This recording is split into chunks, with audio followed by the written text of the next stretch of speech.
Welcome, welcome, welcome. Very happy to have you all here tonight for the wonderful watch of a movie that really was robbed at the Oscars in 2016, Fantastic Four by Josh Trank. The second version of Fantastic Four we've gotten on the big screen, the third Fantastic Four movie that we've gotten in modern times. After the two back in the early 2000s. So as always, I have some guests along the way with me to enjoy this masterpiece, and I'm going to bring them in two by one in this case, bringing in the guys from Talking TV who are having a slumber party tonight. What's going on? You would be 100% correct. We are having a slumber party. And also, of course, my first watch along on your channel, and you have to play this movie. That's all I'm going to say. You didn't have to agree, Dom. You didn't have to agree. That is true. No, Joe, this is awesome, man. Thanks for having us. Yeah, of course. Happy to be here. Guys, have you seen Fantastic Four before? I have, unfortunately. I have. Theaters. It's been a long time, so I'm really just here to see how much of it comes back to me and if it holds up. I'm here to see if Chris is actually able to keep those sunglasses on for the whole time. That is going to be true as well. Yeah, that is a choice, but we support everyone here. And we also support the next guest who supports all of us throughout all of our channels. That is Mr. Movie Files himself, Elliot. How's it going? Good, man. Good. Excited to be. Haven't been on the channel for a while, so it's good to see these beautiful faces, Dom, and then our next guest here. So really excited to chat with you all, not necessarily watch a movie that I don't remember. Oh yeah, no, everyone on the panel, Chris, Dom, and like I said, our special guest. I knew what you meant. Yeah, so no, very excited to be here tonight and checking out Fantastic Four. No, and I have to say, Elliot, I think that your love of some of the TV shows you've been watching has really kind of gotten me into thinking maybe I need to branch out into TV a little bit, because I have started binging The Umbrella Academy. Hey, man. TV is where it's at right now. I love me some movies, man, but I mean, TV, I'm finding the best storytelling is being told on television right now. So yeah, and for a while actually, if I'm being honest. But yeah. Yeah. Hey, it's we all have our likes, and you are the TV man that always delivers when he's telling us what to watch. You're always the one with the good recommendations. But the last guest we have tonight is our friend from up north in a country that's doing much better than the shit show we have going on down here. So we'll say hello to Brandon, the Brando critic. How's it going, guys? Hey, you said it, not me. But yeah, it's awesome to be here, guys. Nice to see everybody again. Joe, thank you so much for having me. And yes, I am wearing my Vancouver Canucks jersey because we won 3-0 over the Minnesota Wild today. Big win. And I don't know shit about the Fantastic Four. I've only seen Rise of the Silver Surfer twice back in the day on a bus going on a band trip in grade 7. And that's it. So I am completely I'm out to lunch when it comes to Fantastic Four. So I've heard many great things about this movie, but hey, I'm going to just judge it with my own eyes. And I'm glad that I'm going to be able to watch it with you guys for the very first time. So I'm excited to be here. It should be interesting. And it's always fun when you pick a movie like this that is probably not everyone's favorite, because it's fascinating to see whether anyone will show up. So we shall see if we have anyone to join us in this fun, or if it's going to be the 5 best friends that anyone's ever had hanging out.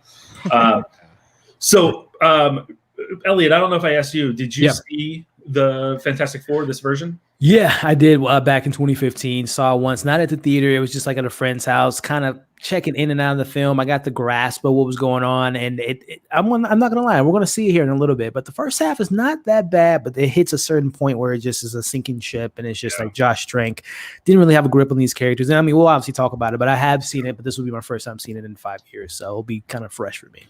And we're going to talk about the relationship with Josh Trank and our interest in Josh Trank.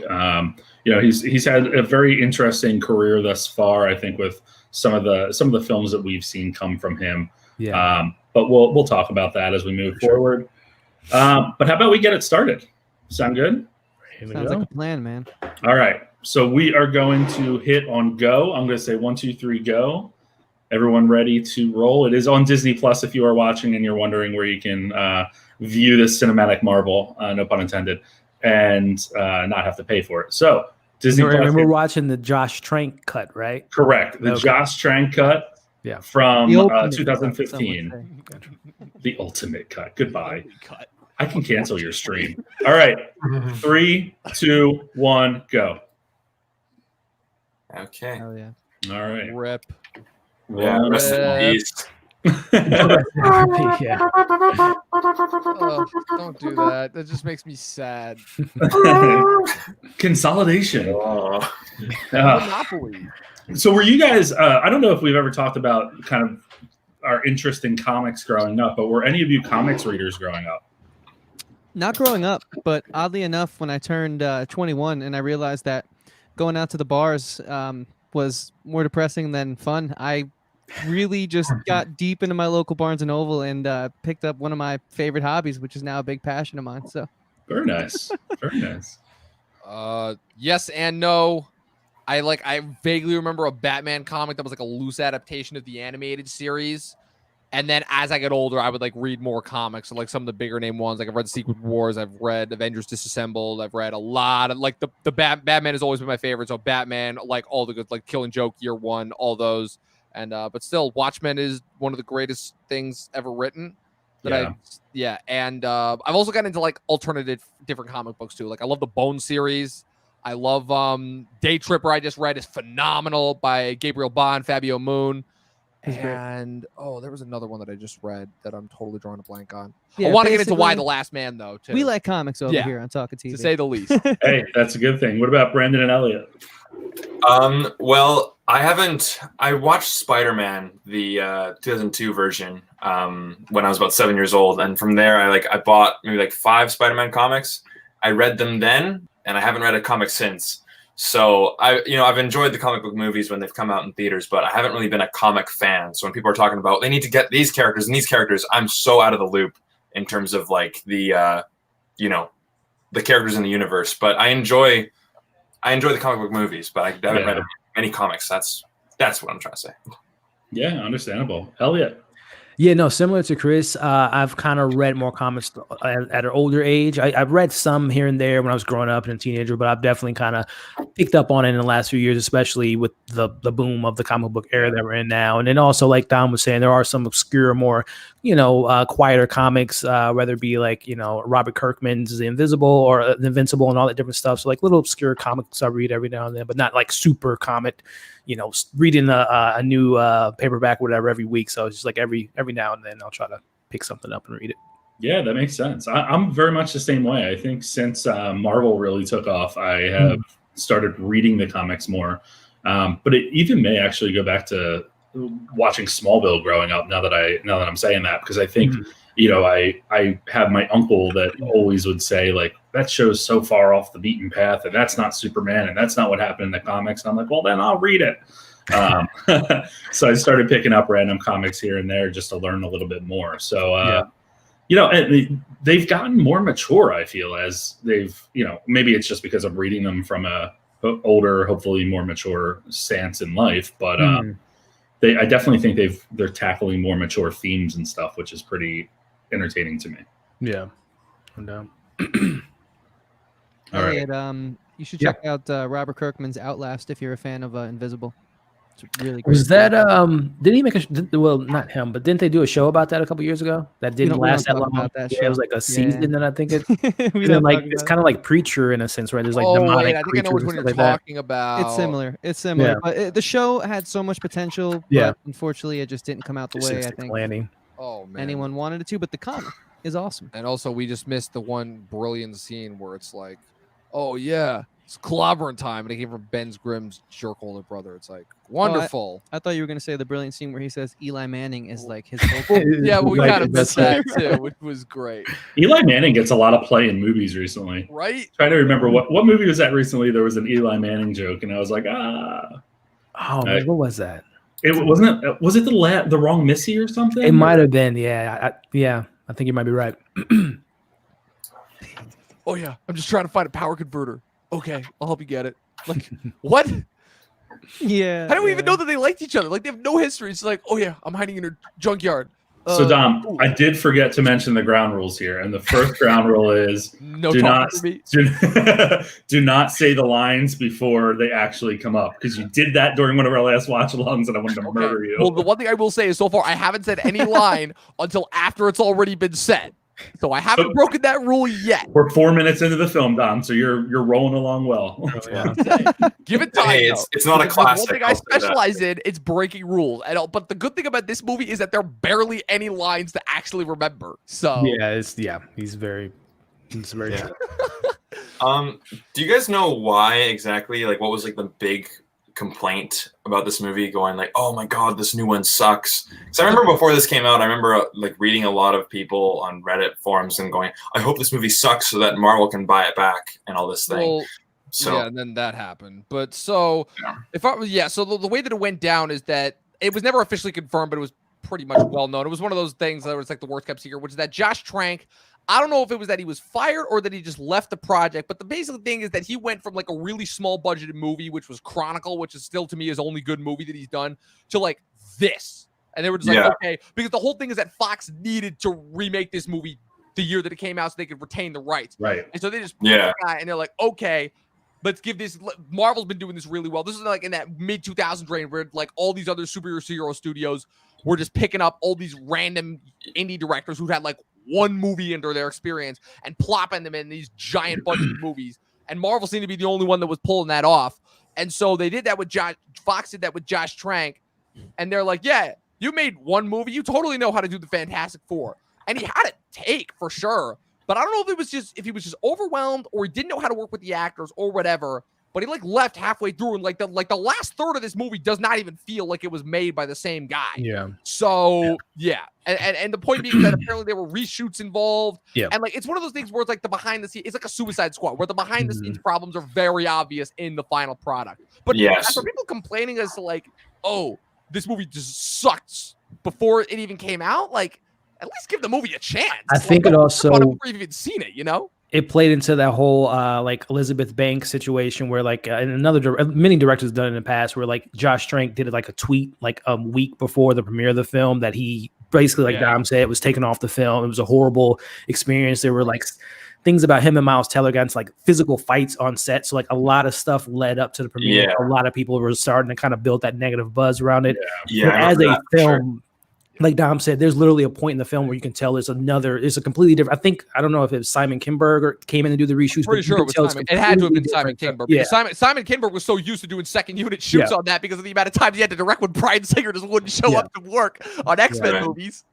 So it's it's just a Frankenstein of a monster or a movie, you can tell. Which is so ironic considering that freaking how many of his movies have been unintentional monster movies. Cough, phone, cough, cough.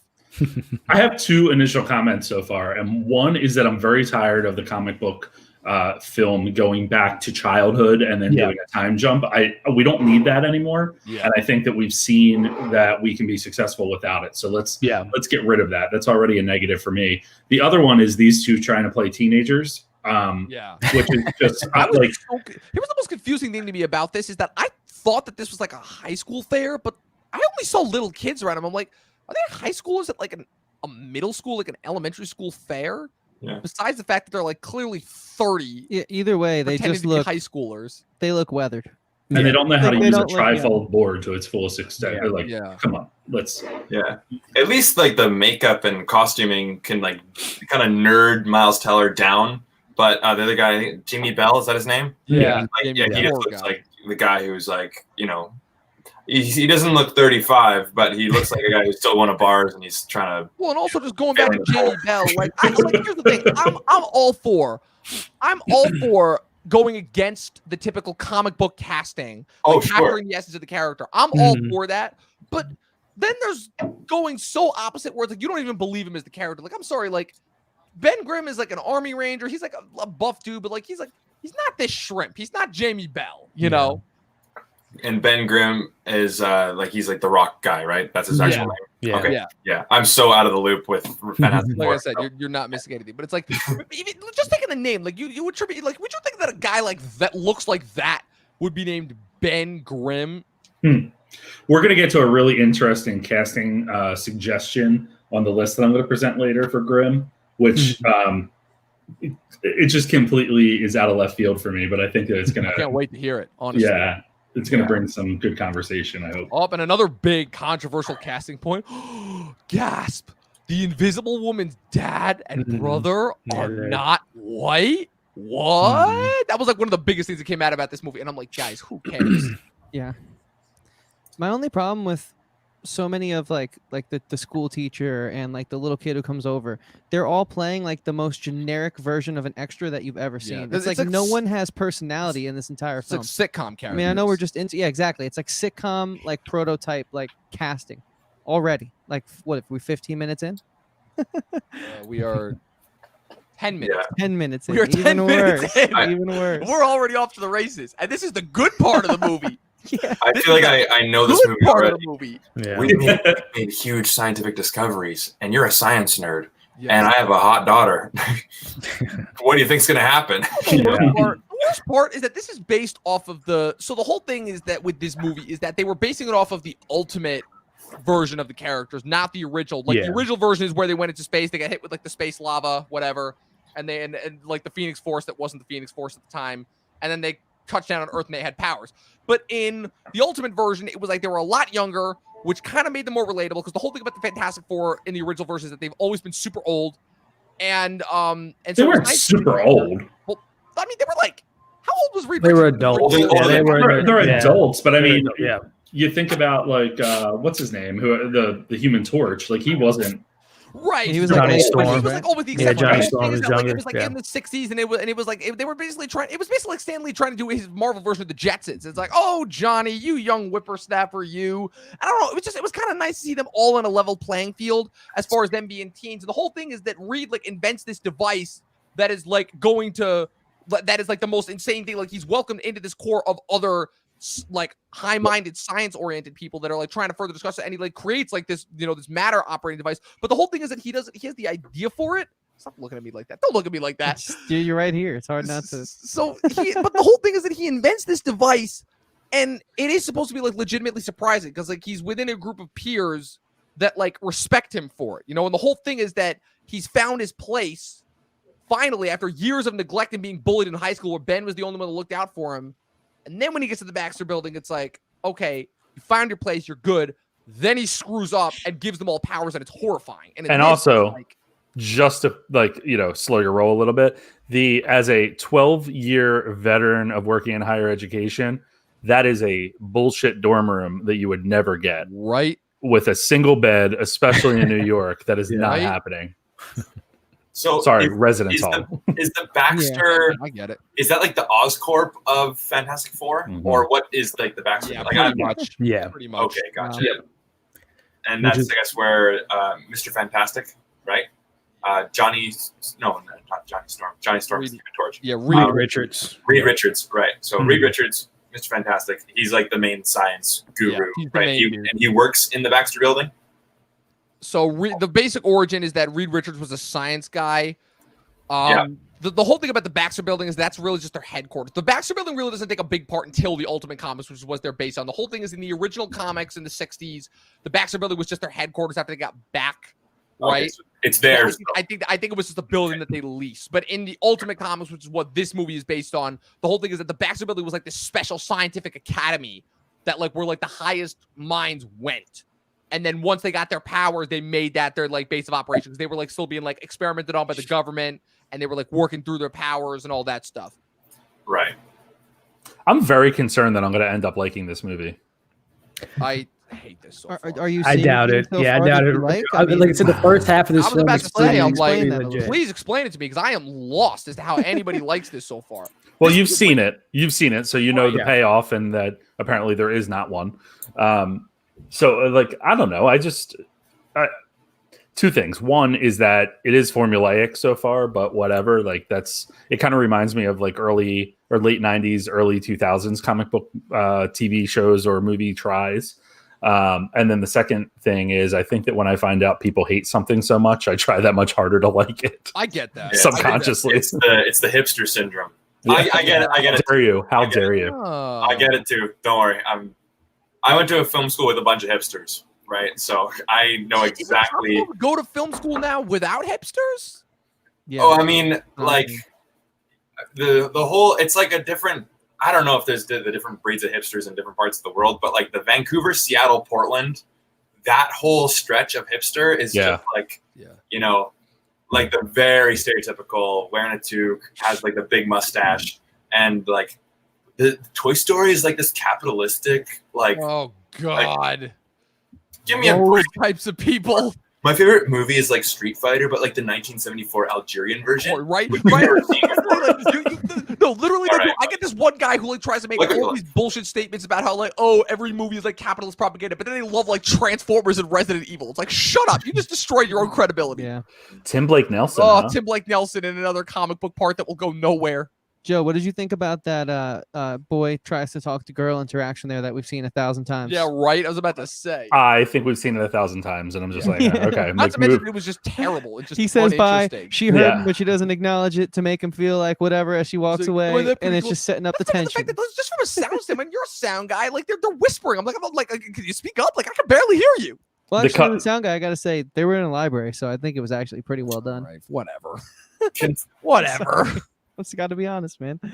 So they're talking about this Von Doom guy. Can someone Mhm. explain to me, like, because I remember in Elliot's watch along for Avengers, and they're like, "What's like the next big Mhm. Thanos thing?" Yeah. And everyone talked about Doctor Doom, and I'm like, I don't know who that is. I'm assuming that he's the Fantastic Four guy. So what makes him this ultimate menacing evil, so to speak? He's the way I look at Doctor Doom is kind of like if Tony Stark became a villain, he'll be Yeah. essentially Doctor Doom. Like he has the intelligence of he's probably the smartest person in the whole Marvel Cinematic Universe, movies and comic books. They try to hint at it in this film. He comes from, was it Liberia? It's a fictitious Marvel country. He's the king of that country, which a lot of people are speculating Black Panther and him might, come into each other or have a conflict. But he's essentially just like essentially one of the best villains of any Marvel comic run, and the way that they handle him in this film and the previous films are just completely Yeah, I was about to say. undermining this character because he is Thanos levels, Darth Vader levels, like all the combination of just like essential villains. He has all those traits to him. Like he is an incredible villain. If done right, he can be And bigger than Thanos. Yeah, And- another thing besides that, just to add to that point, is that kind of like Thanos, what I've seen a lot, like a common thing is that like a big thing in modern media is magic is one thing, science is another thing, and for the most part, you keep them separate, but they don't really intersect that much. And Marvel, to me, one of the good things that they've done is really breaking down those barriers. Like with the first Thor, you see that a lot, like specifically with the Infinity Stones, like, yeah, magic and science are pretty much the same thing. And the whole thing that makes Doom so scary is that Doom, like Thanos is one thing because Thanos is just like a big purple alien, so like you'd kind of almost have that expectation in your head. But Mhm. Doom is a human being, Yeah. and he like kind of like it's just that he's just the type of person that like will do anything to Mhm. get what he wants, and it's just like that level of like not care. And like he does have feelings, he is humanistic, he is empathetic to a level, but he just like when it comes to like he will destroy anyone that's in his way, and he will do whatever means he needs to do in order to get it. Gotcha. Problem is that naturally, of course, with him being such a great villain, of course, they fucked him up three times Three now. times, Typically yeah. twice if you count the Tim Story movies as one. But So whoever they cast as Doctor Doom for the Marvel version is going to be pretty big thing. yeah, I'm actually gonna be really interested to see like all of your guys, like who you guys would cast. I have one choice in my head, but I'm not sure necessarily now if it would be the best. But I'll save that for later. It's a scientific, like Tony Stark level type of like really smart, big, Right. powerful, influential guy. But That like would be the the whole good thing ways is to that, like, describe him. right. Yeah, pretty Yeah. much. Like the thing that does differentiate him from Reed, and the reason why they constantly get into each other's skins, but why they also like have this respect for each other, is because they are both super geniuses and they recognize each other's ability. Deep down, Doom does have this understanding that like, yeah, Reed is my equal, even though I can pretend that he's not. The whole thing that differentiates them is Reed is one of the few characters in the Marvelverse that is actually humble. Doom is not. Doom literally is the evil version of Tony Stark. Like his ego drives everything that he does. Which is why I think that the interactions between Reed and Von Doom have always been so appealing to me, because it really is like good versus evil, Right. right? Like, Not in this, because they're just like, we're just mumblecore hipsters, and we're just like doing this the whole time. I just realized I'm like, am I watching a Michael Cera versus Jesse Eisenberg off? Like, what am I? you are. I just realized too that Reg. Yeah, I think this is him, right? Yeah, Toby That's Kebbell. him right there? Speaking of which, like Toby Kebbell just got screwed by his agent in every movie he was in after Dawn of the Planet of the Apes. Pretty much. I just realized that Reggie here and Kate Mara, it's like a House of Cards reunion. Yeah. Mhm. Oh, Yeah, I'm glad. yeah. I was the only one that recognized that when I saw that, because I've been a Two of, diehard like- House of Cards fan. Yeah, same here. Since Two of like the better characters on that show. True. She was not with us long. Yeah, right. She was great though. I can't believe I'm saying this, but to me, I think the show died with her. I really do. The show was never as good as it was that first season when it was her and Frank. Their back and forth was like the best dynamic on that whole show. I mean, dude, when she got, you just spoiled it. So when she got offed, I was like, holy. Yeah, the way that was done. Dude, the most disturbing moment I think I've ever seen in a TV show is when he's going down on her and has her call her dad while he's going down on her. Dude, that was nuts. Oh, All right, we're back to Fantastic Four, That. and not whatever you watch when you're alone at night. Oh my god! Don't even get me started on I the watched that boys. with my parents too. That was the worst part. I was like, Jesus Christ. Yeah, but going back to what Don was saying in regards to Toby Kebbell, he's such a great actor. Yeah. And I think he has not given the same. He hasn't given the opportunities that really shine. I don't know if you guys watched Servant on Apple TV Plus, but he's fantastic in that show, and he's like the leading man in that. But as far as films go, King Kong and this film and Bloodshot more recently, I just wish he would get a role where he can show and shine his abilities as an actor. So real quick, can somebody just clear this up for me real quick? Because I heard that they hired him, they gave him a human part in Kong because he was doing the motion capture for Kong. Planet I of the don't Apes, think he yeah. was. I'm not sure. I don't think he remember was. that. I think 'Cause, yeah, he was. I He think was. it was Terry Notary doing the motion capture for Kong. Because he did Koba, right? And He did Koba, yeah. Dawn That he and did. yeah, And that's like still Okay. might be his best performance. yeah, Although he's great in Rock and Roller too. Very underrated. yeah. I was just thinking, like, who is he in Dawn of the Planet of the Apes again? I thought he was like one of the humans. Right. That's what I was trying to think. one of the asshole humans. It's like, oh, they're stupid apes. Yeah, right. But you know what? Now that you say that, I totally see it. Yeah.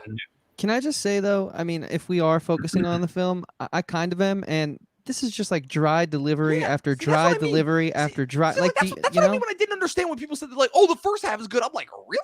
where's the heart, man? I'm like, Elliot, back to you. No, I mean, so coming off of and we get the introduction of Michael B. Jordan as Johnny Storm, but I think expectations of when I was going into this film compared to the Tim Stories where it was just kind of cartoonish, and I was just like, okay, I'm liking the approach. It was just like, okay, give me a intriguing setup to a certain extent, and is the payoff going to be there? Which it didn't land for me, but I was invested in these first 20, 25 minutes or so, just because it was a different route from what we got in the Tim Story early 2000 Fantastic Four films. See, it's funny that you mentioned that because I was like kind of totally the opposite, where it's like my whole thing was that the cartoony approach I didn't mind. Well, I actually had a lot of fun watching the Tim Story movies when I was a kid. And yeah, seeing this, I'm like, yeah, I kind of fooled myself. I'm like, okay, it's at the very least trying to be serious, even though I didn't really like what I was watching. But in a weird way, thinking about this movie almost like kind of makes me like the Tim Story movies more in hindsight, which I know is like blasphemous, because at the very least, those movies, problematic as they were, understood that like the essence of cartoon of the Fantastic Four, which is like they are a goofy family. But I would also argue that back in the day when they came out, they weren't as problematic as we view them today. I think, and they are still to this day, I think, hold up as good watches with all the problems that they have. Back in the day, as far as like the early 2000s crop of movies, I like the Fantastic Four movies more than the Spider-Man and the X-Men movies. See, I was gonna bring up something about. Wait. Did you wait? The Tim Story Fantastic Back in the Four. day, when I was a kid. I thought Well, they were you were more like fun. 3. Oh Yeah. God. So I yeah, was back in the 7. day, Joe. I was 7. Well, actually, no, I was 6 when that first Fantastic Four movie came out. Oh, Thank you very much. Better. That's better. More cognitive function there. Exactly. But, so basically, what I was going to say is, Questionable. I think the first Spider-Man, the first X-Men movie, and this film all have a very cartoony start, a very straight out of the comic book pages start. Sure. But this just does not stick that landing, man, because the characters at least felt real. Like they didn't feel like you were reading them. It felt like you were watching people perform. Whereas in this, it feels like you're like watching someone read comic book pages and they're just like, that's my first time voice acting. And I guess I have to move my hands too. Like, I don't know. It feels very stiff. You know what I mean? But I like it as a setup, Elliot. So that's where I'm going with this. I see the appeal, but I just think it's very stiff. It doesn't feel natural. Yeah. So, you know what I'm kind of getting a vibe of is like when after The Dark Knight came out, everyone's like, we got to do our own darker version. Yeah, they're like, we got. And then you get the Amazing Spider-Man, and then like this does like. I've only seen like Rise of Silver Surfer like once or twice back in the day, so I've never actually seen the first Fantastic Four, but I know like the appeal of it, and I've seen enough clips to kind of know how they kind of fit into the whole Sam Raimi Spider-Mans, the Bryan Singer X-Men's, and movies like that. Where this feels like we want to do our own Dark Knight, but with Fantastic Four. Like, this is a bit darker. The color palette is all like muted, right? And like this, like you said, it feels very, very like I feel like I've seen this movie before, but I haven't. Yes, agreed. Like this just looks like this is where we meet the hot shot with the car. Oh, it doesn't work right away. Yeah, this guy, the way you describe that exchange between Johnny and his dad, it's like, oh, you could be doing so much more. Oh, can you stop being my dad? It's like, you're not getting your car back. You have to earn it. I'm like, wow. Do you know what one of my first lines right here? One of my first impressions here is that I think these are all great actors in their own right. I don't think they go well together at all. Yeah, I agree. I think that they're all good individual castings, but they just don't fit well in this. It seems that's my initial. Like, I'm not believing it. I'm not. They don't have good chemistry. No. Yeah.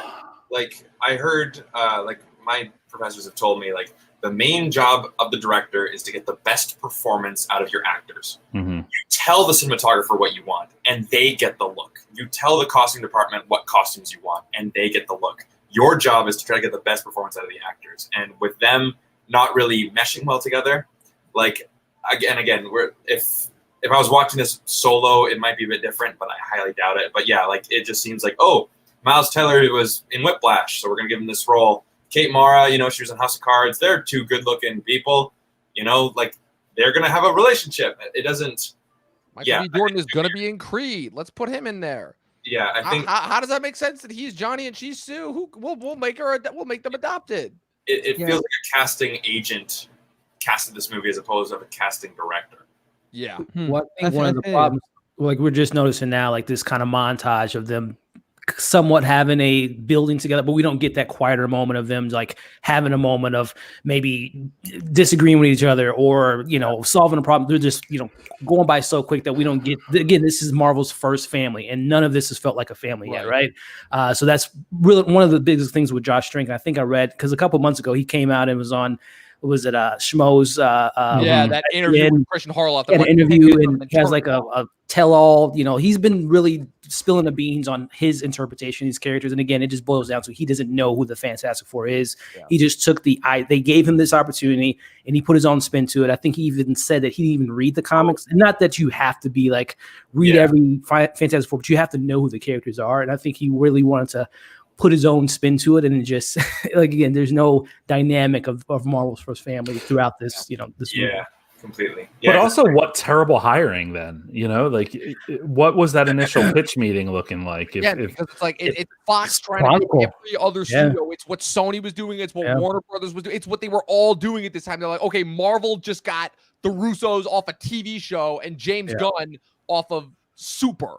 Why can't we do that? Let's get Mark Webb off 500 Days of Summer. He's a rom-com guy. He can do Spider-Man. Oh, this guy just did a freaking like teen, coming of age teen / dystopic turning evil movie. This guy can do Fantastic Four. It's what every studio was doing. And for the most part, they all failed. Yeah. Yeah, I think this was going back to what Josh Trank was kind of revealing. I think this was around the same time that he was being hired on to be the Boba Fett director. And I think Fox was like, he's again an upcoming director. Let's pull him off of Chronicle. He's going to be working in Star Wars. So let's try to, catch that momentum. And it was just not a good fit.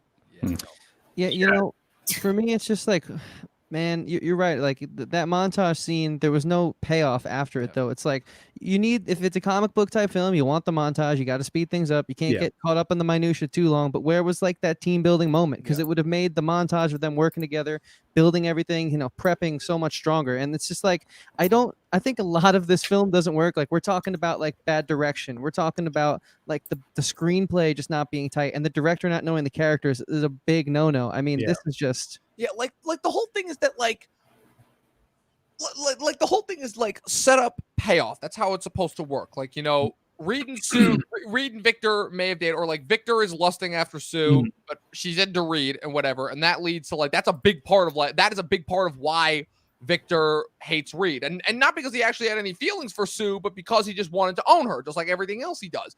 And in this, it's just like, oh, I saw them. I one look, therefore I hate Reed. Mhm.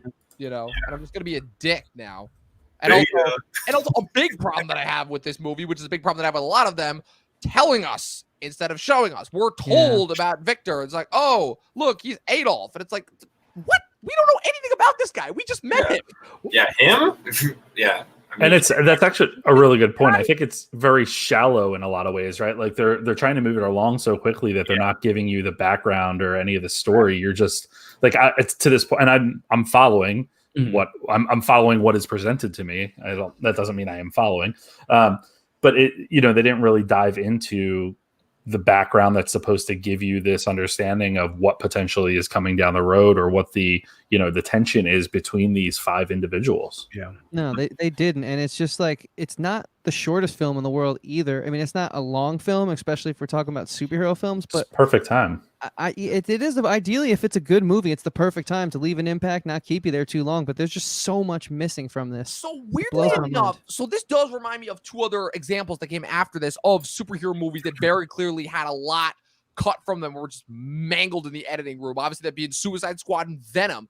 But the thing is that I still think that I enjoy those 2 movies better, because at the very least, Suicide Squad, for whatever reason, at the very least, I don't know if this was the editing or just like whatever was salvaged from beforehand, but that movie was so bonkers and all over the place that it's kind of entertaining in a terrible way. And the same thing with Venom, where that director at the very least had a take that you could tell was bungled. Like that was supposed to be a rated R movie that actually had like an interesting take that got muted down to a PG-13 movie. This is just, it's just boring. You're 100% wrong. Those are 2 phenomenal superhero films. Well, I'd argue that Venom doesn't belong in the same pocket as these 2 films, as Suicide Squad and this. I think Venom was actually an enjoyable, good film. Yeah, I agree, problematic post-production movies. That's okay. That's so where the notorious for comparison that. comes. Yeah. Yeah. That I'm makes not sense. saying as far as quality goes, just like as far as behind the scenes things go. I didn't know Venom had behind the scenes issues. Yeah, it did. Like that movie was supposed to come out like a couple months earlier. I think Ruben Fleischer, the studio was constantly debating whether or not to make it rated R. They weren't even sure that the movie was going to be a hit. Was a problem too. That was a big problem too. I remember that, and it did really well, right? It was huge. really well. One of the highest grossing movies. 800 million or something. Yeah, Something like that. It's It made crazy. a lot of money. See, here's the thing. I just think both They of released it those in films. October, which is a dead zone for movies. Yeah, that's Like, true. there's nothing that ever comes out in October. Time and place matters, but I think both of those films, if we're gonna, have this conversation in regards to these 3 films, I think is warranted. I feel like, I agree. I just think, I don't know, man. Like the Fantastic Four, I think has the most rich source material to go off of. Yes, it has I a agree. long history. I so, agree. So how do you mess this up this badly? Because I know Joe just wants touched to make on a body horror monster movie. Also, the CG monkey from Space Force. Yeah, making right. an I was about to say, you these CG monkeys are haunting you, dude. They really wait are, till, dude. wait till you watch Umbrella Academy. Oh man. Oh yeah, Pogo's awesome. But Joe was just saying that hour and 40 for me. That just shouted problematic issues. Number one, I find it very hard to runtime. You can tell a good story in 90 minutes, and we've seen it done before. But this is the Fantastic Four, so they're all individual characters, and not only are you throwing in 4 new superheroes, but you have Doctor Doom. So I think first off, 140 minutes is not enough time to explore who these characters are, and if the rumored of them connecting to the X-Men was going to be maybe something they were going to do later down the road. Trying to do. I mean, we don't know these characters, so it's just like I don't know. I just found it to be everyone mentions, and I think it's very much true. The best Fantastic Four we've gotten so far has been the Incredible films, because that's like the essence of Fantastic Four. You beat me to it. Yeah, it's the best one that we've gotten because. Yeah. Because again, and it's funny because I know that a lot of people were talking about the idea of like, oh, Fox should just fuck this up so that Disney could buy the back, which to me is one of many idiotic statements that I've heard on the internet. But of all of at least of all the non-Marvel superheroes who I think would have benefited from the Marvel treatment, I would have said the Fantastic Four. They got Spider-Man first, but I would have said that, like, if you had to pick any one of the big teams that be in the X-Men, Spider-Man, and Fantastic Four to be handled by Disney, it would be Fantastic Four 100%. Just look at how amazing that first Avengers film is with like time management, and just the way that they were able to like balance everything. Everyone had their perfect amount of screen time. And that one you can't even give credit to Disney for, because that was still technically the pre-Disney era. Because I think that was like right when they bought, like it still had the Paramount logo on them.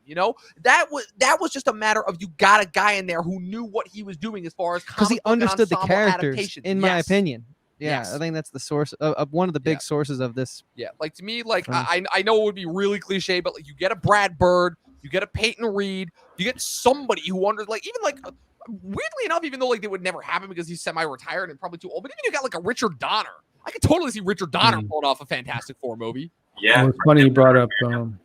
Peyton Reed. I know his name was brought up for his name's prior been brought to up this before. that he was supposed to do like a 1960s Fantastic Four Mhm. before it kind of got Right. shut down. But I think Peyton Reed is doing kind of his own Fantastic Four with Ant-Man because I feel like the Ant-Man films to me feel like the most family friendly Marvel type of film, especially the second one. But Yeah, I feel like there's other routes to take for the Fantastic Four though, other than Yeah. family friendly. I feel like they could Mhm. also be pretty dark and deep. But Yeah. if you're gonna go that route, at least Because the understand the interesting thing about the Fantastic Four to me that separate them from every other team, like obviously every superhero team like has kind of their own place. Spider-Man is coming of age. X-Men are supposed to represent racial prejudice. The Avengers are kind of the more mainstream superheroes. But the Fantastic Four, besides being a family, they're like, again, they are pretty much like the Marvel's version of the Jetsons. They're just like this crazy, kooky, like mad scientist, like exploring family, And that to me is, I'm like, yeah, you could have some like just really insane, like have them go up against like some HP Lovecraftian like creatures like piercing through dimensions. And like the fact that they don't take advantage of that to me is ridiculous. And you also don't have to do it all in one movie. Yes. Like there's such a rich history, as I think was mentioned by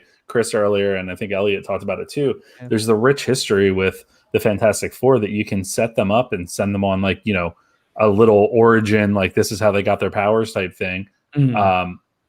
Introduce Doctor Doom, but set it up. Like give us a good cliffhanger there because we all know that Doctor Doom is going to end up being one of the big bads one day. Yeah. So take your time with it. Don't try to rush into all this crap.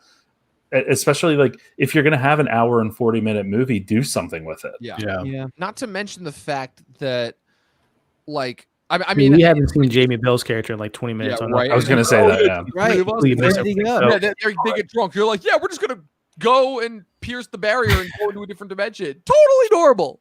I feel like I'm watching the fucking Screen Rant guy just do a pitch back and forth to himself, but in the actual movie. Do you know what I would love though?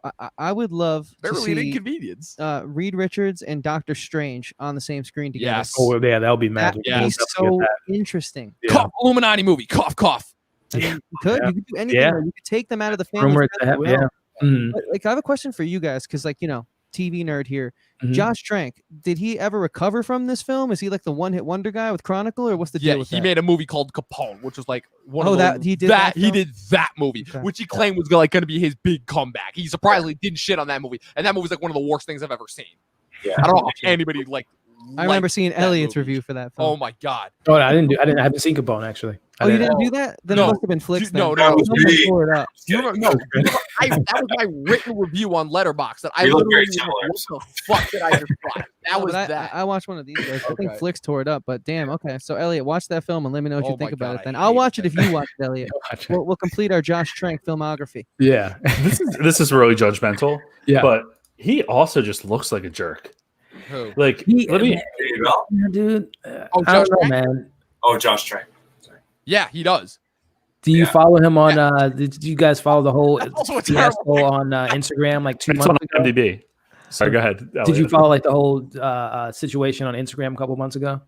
I know that he deleted his account, right? Yeah, because like he was going back and forth with someone talking about Capone and I can't remember it was essentially like a 15, 13-year-old kid that like said something to his comments and like they went back and forth. He just cursed him out and it was like a whole fiasco. So the moral of the story is that Josh Trank is not a fan-friendly, approachable type of director. He just seems like he has a short fuse. Sounds very insecure. Because I remember Somebody like told him a trust fund, baby, and he was like, "Come over and I'll punch you in your fucking Something face." like that. Yeah. Damn. Christ. I wish I never asked. I really liked Chronicle. What? Me too. I do too. Wait, Chronicle was a legitimately great movie. Brandon, what were you saying?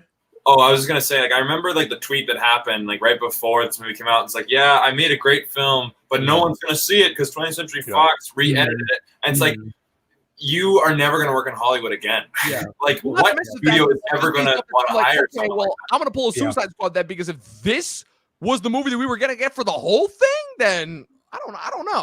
To quote the great Double Toasted, he could probably find a job at Asylum. Probably they'll hire anybody. One thing that I'm noticing is really lacking is the score. You know, like remember like the Danny Elfman score from Spider-Man, Yeah. the Christopher Nolan Yeah, score I remember that from The Dark Knight. Yeah, Even though that like movies. Danny Elfman's one is a lot more like The whimsical, iconic John like, Williams score from the original Superman movies. yes, so like iconic, and then you have the Hans Zimmer one from Dark Knight, which is iconic, which is a bit darker, right? Yeah. It's more like wah wah. This it sounds like your typical straight off of like a free movie soundtrack. Yes, I was just gonna say that, and I hate to be such like. You need a hook. You need a musical hook there. Like even if it's a bad movie, if it's like a really good hook, then I'll be like, hey, the infamous tweet. A year ago I had a fantastic version. Yeah, you would receive great reviews. You'll probably never see it. That's reality though. Yeah, like why? Like as an employer, like I'm not gonna get this guy to direct my movie, which is we're putting in $250 million worth into the budget and having this asshole. Like no way. Like even if I wouldn't hire this asshole. And Joe, that was release night, right? That's literally the day that the film released. August 6th. Look at that. I saw that tweet a full week before this movie even came out. Yeah, it's like wow. Why would you do that? Even if you didn't have the version of the film you wanted, like, do you not understand you have to like work in this town, and it's difficult to work in this town that is Hollywood? Not to mention, and also, like I said, not to get off topic, but like just to point out this one plot. So I know this was pointed out by a lot of people that like they left Sue behind, but like, so what? And the whole thing is that when they come back, that's when Sue gets her powers. But would it not have made more sense? Oh, look, you're talking about something that hasn't happened yet. Oh, fine. Oh, how interesting. I will say that I think this set looks really poor here to me. Like you can tell where the physical set ends and the CG starts. Yeah. You can see the wrinkle in the green screen if you look hard enough. It's like a shadow of a guy, like a grip, you see like a boom mic fall down. Yeah. Oh shit. Yeah. So are we on a different planet right now? Like what? Yeah. You know what that looks like? That looks like a really awesome computer background. Right? That's about it, really. Like a desktop background.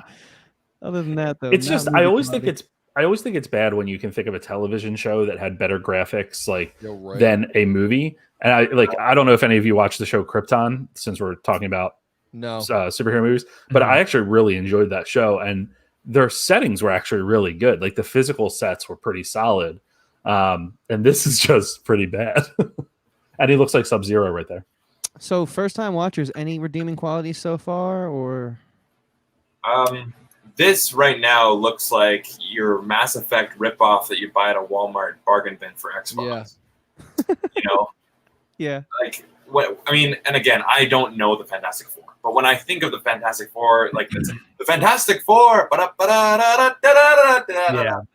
you know, where this is definitely taking the Dark Knight approach, but it's taking the Dark Knight approach with the most like I looked at the time code. We're 42 minutes into the movie, and we're almost halfway through. Yep. Oh yeah, that's right. Yeah, we're 40. There's literally a point in the film where it's like Dom said, it like it's a completely different movie. It like goes in like skip over the second act. They just completely. This movie is a first I feel like nothing's happened yet. This movie is a first act and a third act. There's no second act. Yeah, it's like I think if you can make a Guardians of the Galaxy movie and introduce all those characters and have it be fun and have them all be memorable, then I think you can do that with Fantastic Four. And then if it, oh my god, yes. And then if it works, then of course you can make a sequel. You can expand on the characters and then work up to this big Doctor Doom thing because while you guys describe him, he's like the big one, right? So I mean, just from an outsider, it seems like there's a lot of potential, but this one seems very much like, okay, you know, Miles Teller was in Whiplash. We gotta get him. We gotta get these actors. Okay, we need to make. What else we got? Marvel's doing all these things with the Avengers. We got to get Fantastic Four. We still have that, right? Let's do that. But the Dark Knight's kind of cool, so like let's do that. It doesn't feel like Josh Trank's vision. It feels very much like a studio executive, like marketing research team going, all right, this is our movie, but we got to get it before, like Dom said, before the rights ran out. So, but I also feel like Josh Trank didn't have a vision, quite honestly. I think his vision wasn't the comic book base, which when you introduce a version of a film that is so far off from what people are expecting based on the comic book fandom, you're already starting, halfway down the hole.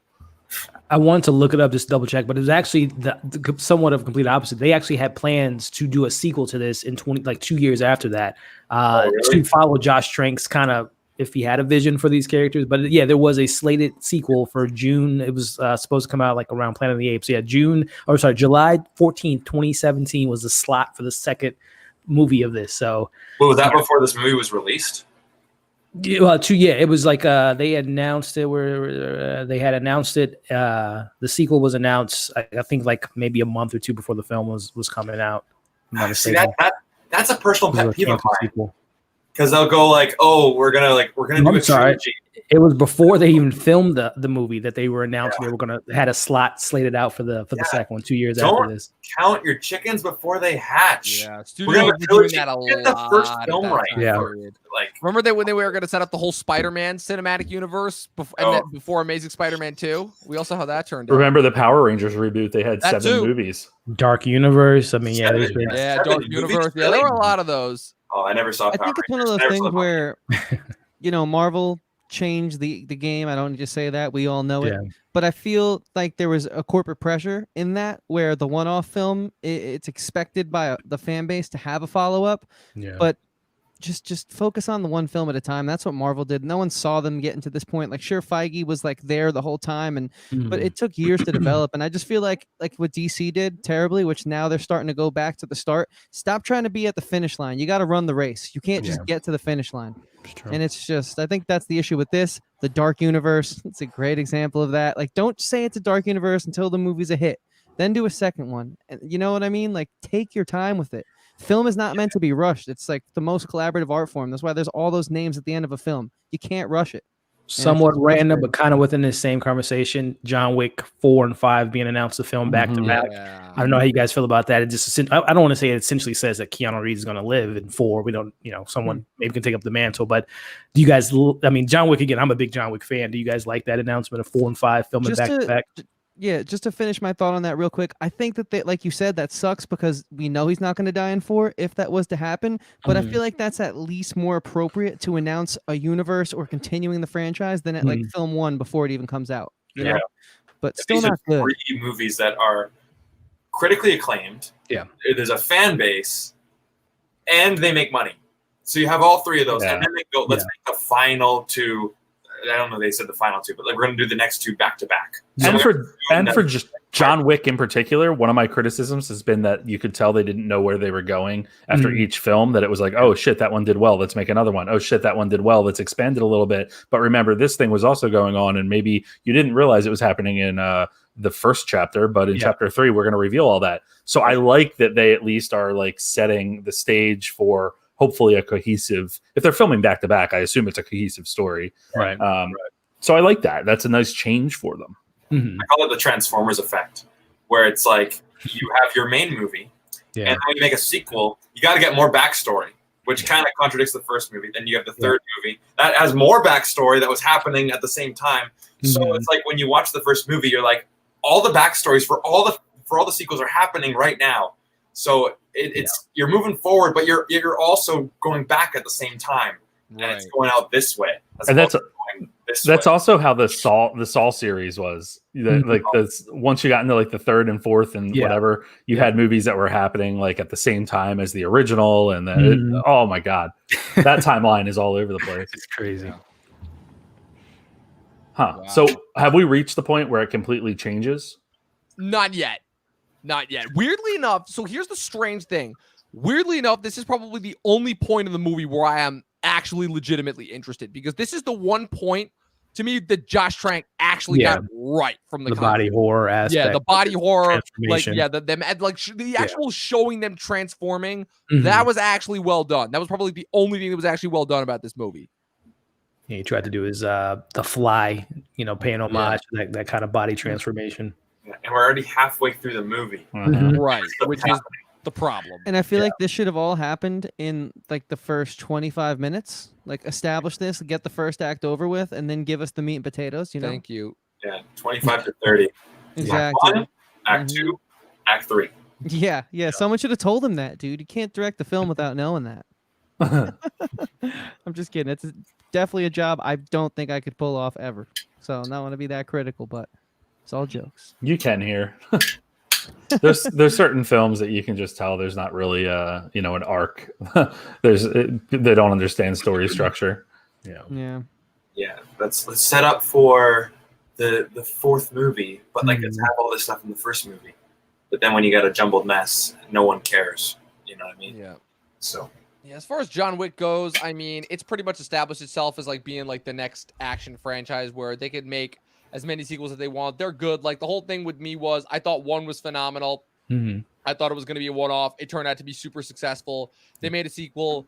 2 was fun, but plot-wise, that's when I'm like, okay, this is one of those, if you pay attention to the plot, this falls apart. 3 kind of just embraced the ridiculousness and just went all out. And as far as sequels goes, I'm like, okay, so this is really just kind of getting away from the kind of majesty of the first one and just going the sequels route, which is fine. I'm sure they'll all be fun, but to me, it kind of takes on the Mission Impossible format, if that makes any sense. Chris knows what I'm talking about. Unfortunately. So, guys, as we are about halfway through right now, I'm at 50, or we are about halfway through. I'm at 50, 34. Actually, through it. Yeah. Oh, yeah. Yeah. Well, we're at the same spot. So let's keep watching this part because I'm very interested in seeing the transformations and stuff like that. Yeah. And then we'll start talking about casting and when they make their way inevitably into the Marvel universe, Cinematic Universe, that is. Right. Wait, that's definitely happening? That is they got the rights? No, they bought Fox. Have you been under a rock?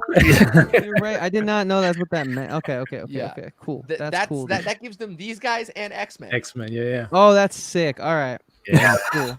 They better not. That's awesome. Chris's revelation, people. Wow. I feel like they got to be really careful with like bringing that in to the MCU. Well, X-Men, they have a plan. Their whole focus with X-Men is they are not focusing on big name characters at all. It's like Professor X and Cyclops are like the only big names they're going to bring in first. Like they're not touching Wolverine first. Yeah. So 2 questions then. Does that mean Deadpool as well? They're still trying to figure that out. Yeah, that's what I heard. Okay, that's why I'm confused then, because that's what I heard. So this isn't going to be Phase 4 though. That's already locked in stone. Phase 5 at the earliest. I think Phase 4 is set breadcrumbs. and ready to go. They're going to start laying the crumbs and the foundation for the introduction for Phase 5. Right. Even though that would have been cool for Phase 4 for Fantastic Four. And who knows? Post credit scene. Right. You know, because I know that a big thing too that they're building up to, at least from what I've heard about Phase 4, is that the big bad that they're building up to is the Thunderbolts. I know that. Yeah, that would make General sense. Ross, they're bringing back Zemo. They're bringing in Walton Goggins and Hannah John came in from Ant-Man 2. Get back the Abomination. Bring the Abomination back too. Yeah, that'd be cool. Yeah, hopefully, which would be awesome. Justin Hammer still out there. Yeah, please bring back Justin Hammer, most underrated Marvel villain. The MCU just when will it stop? It won't. I think what's going to be really fascinating to watch about Marvel movies moving forward is you have a bunch of different types of properties coming in, right? You have mutants. You have, even with Blade, you're bringing vampires into the mix. How's that going to factor in? Yeah. So they're about to play with a lot of different genres in a way. Just fascinating to see like what that's going to look like and what their plan is to introduce those different types of characters that you have to remember are likely out there right now and what we've seen already. Yeah. I'm just thinking of it in terms of the general audience. Like when you're bringing in vampires and mutants and all these things, it's like you need like the first, Infinity Saga had Robert Downey Jr. as Iron Man, right? And that was like I remember people like my aunt were like, I want to see RDJ on the big screen, right? She doesn't know about Warlock or what's the guys from Guardians of the Galaxy or Adam Warlock. Adam Warlock. Yeah. So it's like as long as Marvel is still able to appeal to the general audience and like still get that crowd, then I think they're going to be okay. Which again, you give credit for that because for the most part they have done that. They've taken all these weird niche properties and made them very mainstream. Here's where they just lost me in this movie. It's a very minor detail. But when they flew over to the space with all of them, it was sunny and beautiful and like nice fall weather. When he just escaped from there, it was all like frozen tundra. Right. Come on. Yep. This is where the problem starts. Yeah, this is where it's like, that's a good catch. I didn't even notice that. Yeah. But you're right. But I know Chris can attest to this. I think to kind of go off of what Joe was saying with the Supernatural and some of these more obscure Moon Knight and She-Hulk and Miss Marvel, I think that's where TV talking TV. That's where I think to kind of go to Brandon's question in regards to general audience, I think that's where you're going to test those more obscure characters on TV first, build an audience, and then when you see them on the screen, on the big screen, it's going to, number one, be a payoff for the TV watchers, but then number two, have the moviegoers be invested in like, oh, they have a television show. Well, it kind of works within the same realm, which I think is genius on Marvel's part.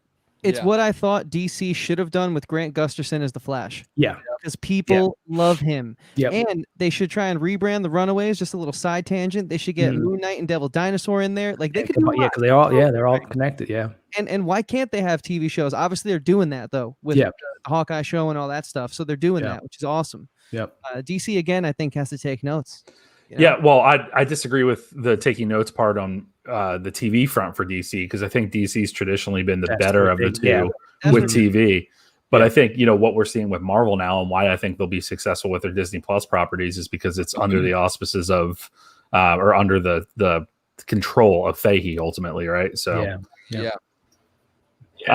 also, I think this Ben Grimm is better than the last one. Yes, well, mostly because this is an actual visually, effect, yeah, not a whole like a Orange Saturday Morning. Yeah, I would say here's your time jump. I didn't want to say it earlier, but we get more like time jumps in this film, and there's one year later.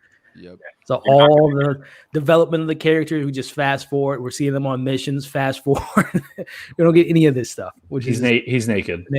But hey, here's that show don't tell we were craving. Right.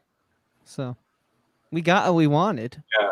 I think Dom said, telling him he's been active on missions a lot, and he kicks ass. So, you guys don't get to see it. You just take the word for it. Yeah, so hear me out. Would this work better if the movie started with this, but Reed Richards was missing, and then throughout the first and second act is them flashing back and forth between like what we've come to see now and this moment, and then it all comes together when Ben finds Reed. Then we go from there. I almost feel, again, like just minor things that could have made this a much better movie. Like with what we have. Yeah, I just don't care enough to want to rewrite this film. Like I'm here for the live stream and hang with you guys, and I'm definitely invested in that. But this film, I'm trying to get into it again, but I just can't. It's really difficult. But like, but the thing is that I was so ready to rewrite it, to just like write this movie, be like, oh, this sucks. But those scenes to me where they actually got back from the planet and like. Were like in pain and like clearly very visibly suffering and scared. Like those actually made me feel something. I'm like, okay, so this movie could have actually had a chance. I think this movie failed in so far. I haven't seen the whole thing, obviously. I like the idea, quite honestly. I like the idea of, if they were to transform earlier and we were to see that much earlier, playing on this idea of like, being a weapon for the military or whatever. I think they could have done that if they would have brought us into the characters a little bit more, developed the characters a little bit better. And at this point, we still don't know who the bad guy is. So then that's why I think, again, the handling of Sunny again. Dr. Doom. Yeah, Sunny again. But no, like I said, the mishandling of Dr. Doom. It's just like, don't even have him in the movie if you're not going to even use him, number one, but also not knowing what the character is. So yeah, it's a huge flaw within this film for sure. Yeah, it's a double-edged sword, because it's like if you're doing this and then introduce the villain, Dr. Doom, a fan favorite, right at the end, then you're not having a normal structure. If you don't have him in there, then it's just like, oh, we're going to just document how these people got their powers, which then alienates in like a general audience. Like, who's the bad guy? What's this Fantastic Four nonsense? The Invisible Woman? What? It really is crazy. Thinking about it, like if they'd started with all this and then cut back, and like this movie is already like 1,000 times better. Yeah, these scenes are pretty good, actually. In my opinion. They're actually not bad. Yeah, where you develop the characters. We learn about them because they learn about the powers. It's a bit late for that. Yeah, at 58 minutes and 44 seconds. This is honestly, I don't even think this is Josh Trank. I don't even think this is his direction right now. I think this is Simon Kinberg or someone else. I think you're right. Josh Trank direction, and it does not feel that way. Right, because obviously these are talented actors. Like we all been saying that. Yes. It's just, actors are only given so much. They can only actors is only good as the direction that they're given. Exactly. Especially Michael B. Jordan. I feel like he didn't show up until like these scenes right here. Right. And the crazy thing is that this is not even Michael B. Jordan's first time working with Trank. He was they have a relationship with him. And I like Michael B. Jordan a lot. I think he's a great actor. So and put this in perspective too. This movie came out the same year that Creed came out. Mm. Yeah. At least he was able to bury this. for Thank him. God. And then it's funny because, well, of course, what was the joke that everyone was making in Black Panther? Oh, another Fantastic Four-star that Marvel saved. After Yeah. Chris Evans. I kind of want to, Brando, to what you just said a few minutes ago. You were talking about, and it reminded me of how, like, in video games, it's okay to read that letter on the ground and get the subtext of the scene of the level. Like, for example, Mass Effect, because it's more of an interactive medium. But in a movie, you shouldn't have to work that hard to get key information. You know, you shouldn't have to read this letter about like the dismemberment of the world and why everyone's drifting apart. Like it should just be naturally given to you. You know? Yeah, this feels like a video game. Mhm. This feels like a backstory cutscene of a video game. Like, no, Good point. Yeah. narrating everything throughout. Exactly. Yeah. You said Mass Effect earlier. I've been thinking it in my head, and I'm like, damn. Yeah, I haven't even played Mass Effect, and it just gives off vibes. Like that's a bad sign, I think. You know what I mean? Very bad. Remind me again, but was this the second comic book part that Tim Blake Nelson was in where it was potentially supposed to be hinted that he Yeah, because wasn't he in the first Incredible Hulk, right? Yeah. Well, yeah, because the first Incredible Hulk, it was confirmed that he was the Thinker, but then like they did nothing with that. And this one, was he supposed to be eventually become Mole Man in this, or no? That was not a thing. I think that sounds familiar, if I'm not So- mistaken. I think they were setting that up, but he did make up for it in Watchmen, so at least Yes, he got he a did. role. Thank God they finally gave him something. for Also, fun fact: Tim Blake Nelson and Michael B. Jordan in Just Mercy together. Oh, and that's fantastic. Yeah, And what? Love that. Just Mercy. Just Mercy. Oh, Just Mercy. That's right. Mhm. I didn't watch that. Was that good? Oh yeah, That's I- incredible. I It's a got great movie. emotional multiple times in that film. Yeah. Oh yeah. Screamed Oscar bait for Oscar bait's sake on it, and I was worried that it was going to feel a little bit too preachy. I would not say for Oscar bait's sake. Yeah. I think it's a great story. Definitely. It's a fucked up story, put it that way. But Mhm. I'm just going back to Jamie Foxx and like anything like really serious and interesting. Yeah, he's fantastic. Johnny B. wasn't Tim Blake Nelson. Am I forgetting this or thinking about this wrong? Wasn't he in The Amazing Spider-Man 2 or something? Or one? No, wasn't he in something? That was. Are you thinking of BJ Novak in Amazing Spider-Man 2? No. He was in Oh Brother Where Art Thou? He was in Minority Report. Yeah, I'm looking at his For me IMDb. is where I remember seeing him the first time. Phenomenal film. Great. I guess movie. I'm probably thinking about him in The Incredible Hulk, actually. Mhm. Yeah. Still really one like I've The never Incredible seen. It's the only one I've never seen. Scooby-Doo 2 Monsters Unleashed. That's where I remember him from. Oh yeah, While Phenomenal film. written by James Gunn. Uh-huh. Mhm. Mhm. yeah. Those movies are fun. I like the first one. The second one was really I just love how like Rowan Atkinson is the robot body that Scrappy Doo hides in that first one. Dude. That's hilarious in hindsight. all right. So in hindsight, nice transition. If you were to recast the Fantastic segue. Four, who would you want to cast in the role? So I'm going to show you. How do you guys want to do this? Do you want to tell me first, like who you think for the roles, or should we? So I feel like Are we going older characters? We're going whatever Well, however you would like to see the characters brought to screen. Could we do suggestions first, and then we can kind of like get the ideas flowing? You're like, oh, and then that would be because Are we- for I me, Are we had my take, idea of fan casting for a couple months now, but I've heard a few recently that made me slightly go, "Oh, okay." But I want to hear everyone else's first. And All are right, we well, we're taking gonna- John Krasinski and Emily Blunt off the table because that's like the Yeah, fan we're taking them off casting there of. because that's who's most likely going to end up playing them in the movie. We can do that. All right, here we go. So we're going to start with a full list here of various characters, not just the Fantastic Four. The worst instance of CG like ever. You'll see a few villains pop up in this list as well. But this is, let me share the screen here. This is from comic book CBR. And the first one we have here is Dominic Purcell as the Wait, yeah, Fig. that's a good choice. Oh, Honestly, yeah, I like that. Yeah. very, very accurate looking. The part. It's an interesting choice. Interesting Mhm. choice. is that Number is his name the Thing? Mhm. Yeah, Oh, that, I Ben, didn't- Ben Grimm, they call him the Thing. Okay, I didn't know that. Number 9, we're going to the Human Torch with KJ Apa from Riverdale. All right, oh, I like that actually. that's a good Do you? choice.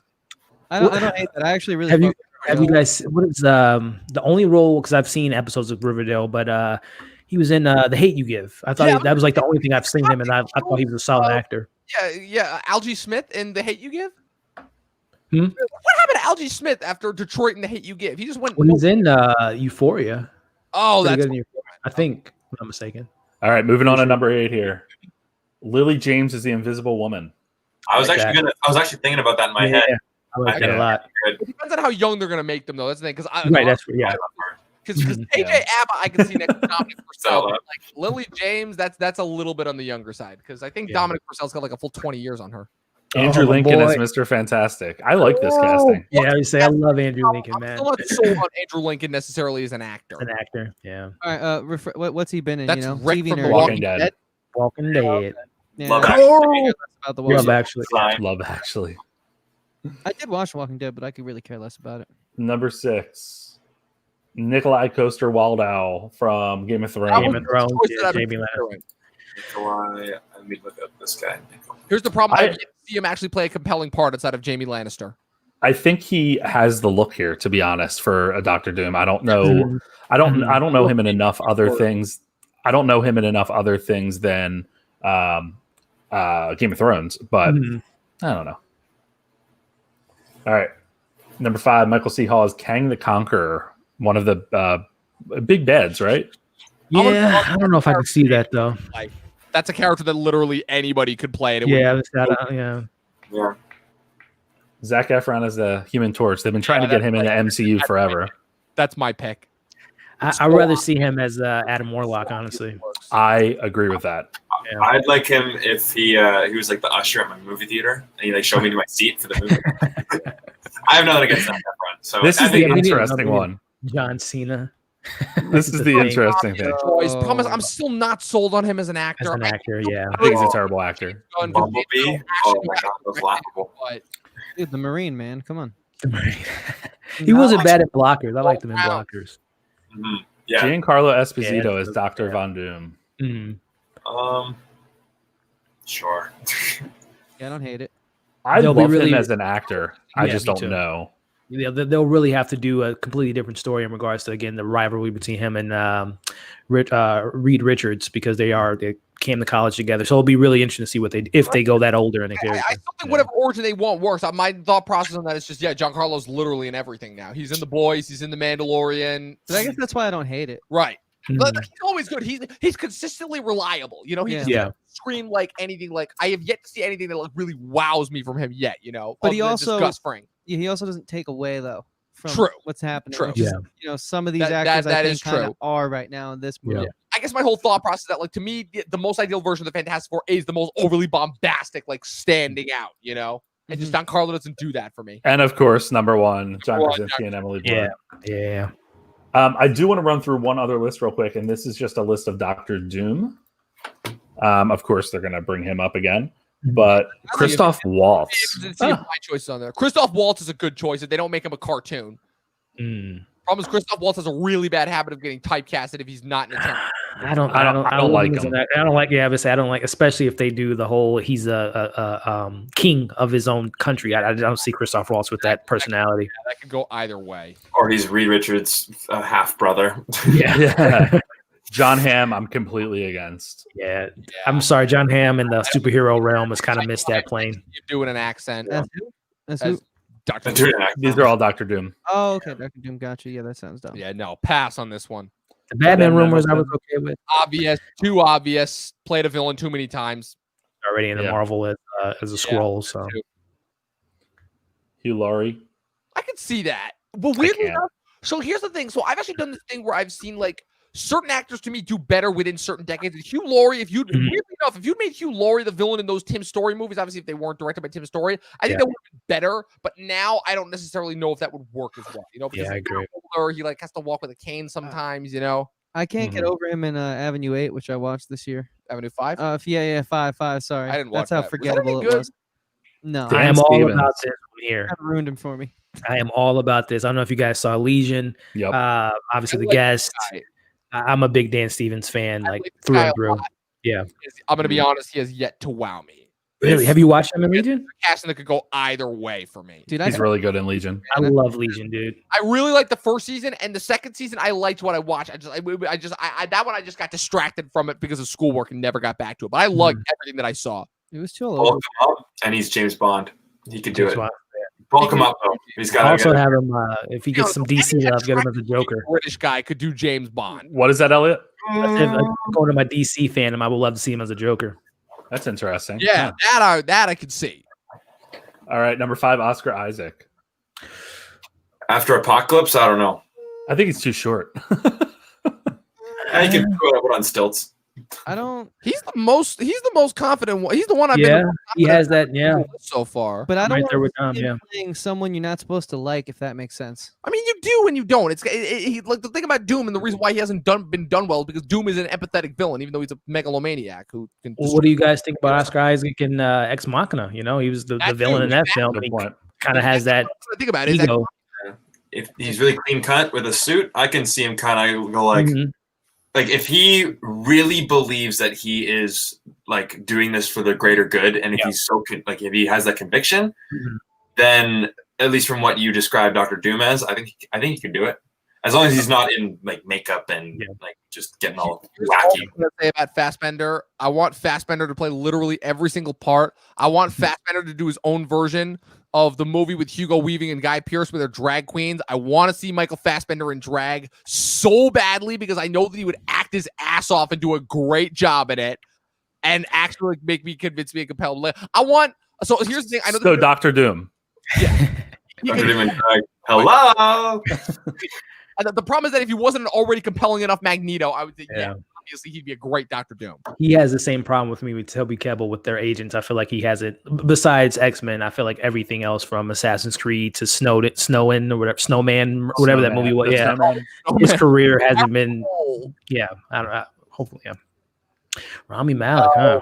No, I already have enough trouble. I'm already gonna have enough trouble buying him as a Bond. We'll see him in Bond. Yeah, let me get back to you after No Time to Die. Yeah. Cillian Murphy. I would like that. I would like. Cillian Murphy reminds me of who played. What was the guy's name that played Doom in the Tim Story versions? Julian McMahon. Yeah, Julian McMahon. Yeah. He gives me that vibe. Yeah. All right, last one. Of course, this is what I guess is going around the internet. Yeah. All right, so let's. I think is really funny. What's that? I said none of those lists mentioned my choice, which is hilarious. Well, here's the great thing, Dom. You're first up to be able to tell us your choices for the top 5 roles. So you don't have to have one for every one of them, but give us some of your fan casting here, Dom. Oh, you want me to go first? Okay. I guess I was talking the most about that, so it makes sense. Oh, well, the thing is that I had this cast list. I had this cast list established years ago. I think I made this like while I was still a Duchess. All right, and thanks, Dom, for being here. We'll see you later. All right, moving forward. Kidding. Go ahead, Dom. So, my whole thing is because I have this obsession with seeing Ewan McGregor as a superhero because I think that he's a very versatile actor who is not, even though he's played an icon, has not gotten the credit that he deserves. I want to see Ewan McGregor as Mr. Fantastic, mostly because again, it's both such a different type of performance, but again, it's a performance that he would play so well. For Invisible Woman, I'm between two. I'm between Julia Stiles and Charlize Theron. I'm tempted to go Charlize. I think she's got more personality. She's still alive. Wait, Julia? How dare you? I like that choice. It's out of the box. She saved The Last Dance. How dare you? She did. So, are we in the movie again? Sorry, I clicked out by accident. Yeah. What's that? I'm sorry. Where are we in the movie? We're at 113. Oh yeah, I forgot that we were actually still on the movie. Oh yeah, they just went back to the mortal. Dom, tell us your selections here. Okay, yeah. So Human Torch. So originally I was only on Zac Efron for Human Torch, and I was like, yes, he's unequivocally Human Torch. But somebody brought this up. So there were 2 Stranger Things casts that people brought up. One was for Human Torch, and I was like, okay, I'm not exactly opposed to seeing Joe Keery as that being Steve from Stranger Things as the Human Torch, but at the same time, I need to see that guy in more things first before I fully buy him. So I would go. Because the problem about Johnny is that Johnny's cocky, but he's endearing. So I can't have somebody who's a smart ass. Because weirdly enough to me, Johnny is never a smart ass, which is really strange to say. So that's why I go Efron. And then for The Thing, I originally went Joel Edgerton. But honestly, I think Dave Harbour would pull it off better. So I go Dave Harbour. And then this is where it gets really weird. Because for me, my dream choice, again, because I had a big True Blood phase, like a very, very big True Blood phase. But honestly, for me, especially after seeing him in Big Little Lies, how freaking terrifying he was in Big Little, I go Alexander Skarsgård for Dr. Doom. and how nobody's thought of him for that role, I'm actually shocked at. Hmm. You know, that's because he's out of everybody that they brought up, besides like Custer Waldau and Christoph Waltz, he's the only one that actually like looks like like where Doom comes from. I mean, Northern Europe versus Eastern Europe, but still. Yeah. So yeah, those are my choices. All right. Before we move on to Chris, I'm just pausing for a second because we're seeing Doom finally pop up at the ripe old time of 1 minute and 14 seconds. Interesting. I'm not really into this introduction of him as Doom right now. It's very reminiscent of Spider-Man 3 for me, for Venom. It's just like throw in this iconic type of villain and just kind of, oh yeah, he's in the movie. Oh, again, like I'm amazed that you guys are seeing Dr. Doom. I'm looking at Doom. I want to see Doom, and all I see is a crash test dummy. Well, stop looking in the mirror, Dom. That's good. I'm rubber, you're glue. All right, Chris, let's get to you. Give us your casting here. Yeah, I've never really done these kind of things, so I only have 2 thoughts, and I won't stretch it out for the sake of keeping it short. Basically, I think Hayden Christensen, at the age he is right now, if he can channel that, and I'm not kidding, this isn't a joke, if he can channel that I hate sand energy, give him Victor Von Doom. That would be an incredible, because he wants to come back to the screen. He's been saying it. And he seems more fired up about acting than he ever has. And I think he's a talented fucking actor. Give him that role. He will crush it. And also, I just want Donald Glover in the MCU any way, shape, or form. I don't know if he's quite... Yeah, the Prowler. Spider-Man home. Miles Morales' uncle in the Spider-Man movies. I don't like him in that. I want to. I agree. I want to be wasted. He's wasted. Sure. He's wasted, and he doesn't feel good. He doesn't feel right. So yeah, give me Hayden Christensen and retcon Donald Glover's role, and you can move on to someone else. I'm like, wow, you put him as Prowler. But I'm not kidding. I think Hayden Christensen would kill it. I really do. Okay. So interesting choices. He goes with the channels, the sand energy. I hate sand energy. Elliot, we're coming up to you. Oh man, again, this is kind of because I'll just kind of mishmash my group with different age groups, but I like that Oscar Isaac a lot. But I would maybe want to see Oscar Isaac channel, and again, you wouldn't be using his face; it'll be more of his voice. But maybe Silver Surfer, I can see him kind of pulling off that role as far as like that voice acting side of it. But obviously, we'd like to get his face on there. But I see Silver Surfer in the mix. What is the gentleman's name? Sam Worthington? Sam Clafton. Claflin. Yeah, Claflin. I can see him doing maybe a Johnny Storm. Yeah, I can see that.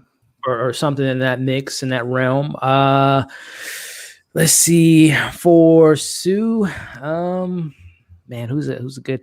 It depends on the age, but I would love to see, maybe get that Oscar-winning Saoirse Ronan in the mix of the MCU and maybe seeing what she can do with a character like that. Interesting. Let's see, Reed Richards. I'm trying to think of someone kind of carries on. This movie just went full on stupid. Yeah, the horror. Yeah, blowing up his face. Reed Richards. Oh, stupid. I'll go because I think he can pull off the intelligence of it. Is it Dave Patel? From Dave Patel. Yeah, I would see him get in the MCU. I'm just picking just actors I like now at this point. And Dr. Doom, that's the big one, right? Is who can pull that off? And like I said, it's that swagger, that gravitas of someone that runs a country, thinks he knows everything, almost like I said, a la Tony Stark, who has that presence to him. That's a tough one, man. Dr. Doom.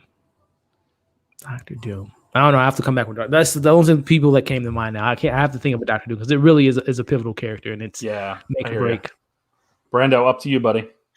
I mean, I don't know these characters too well, so I'm not an expert on any of this.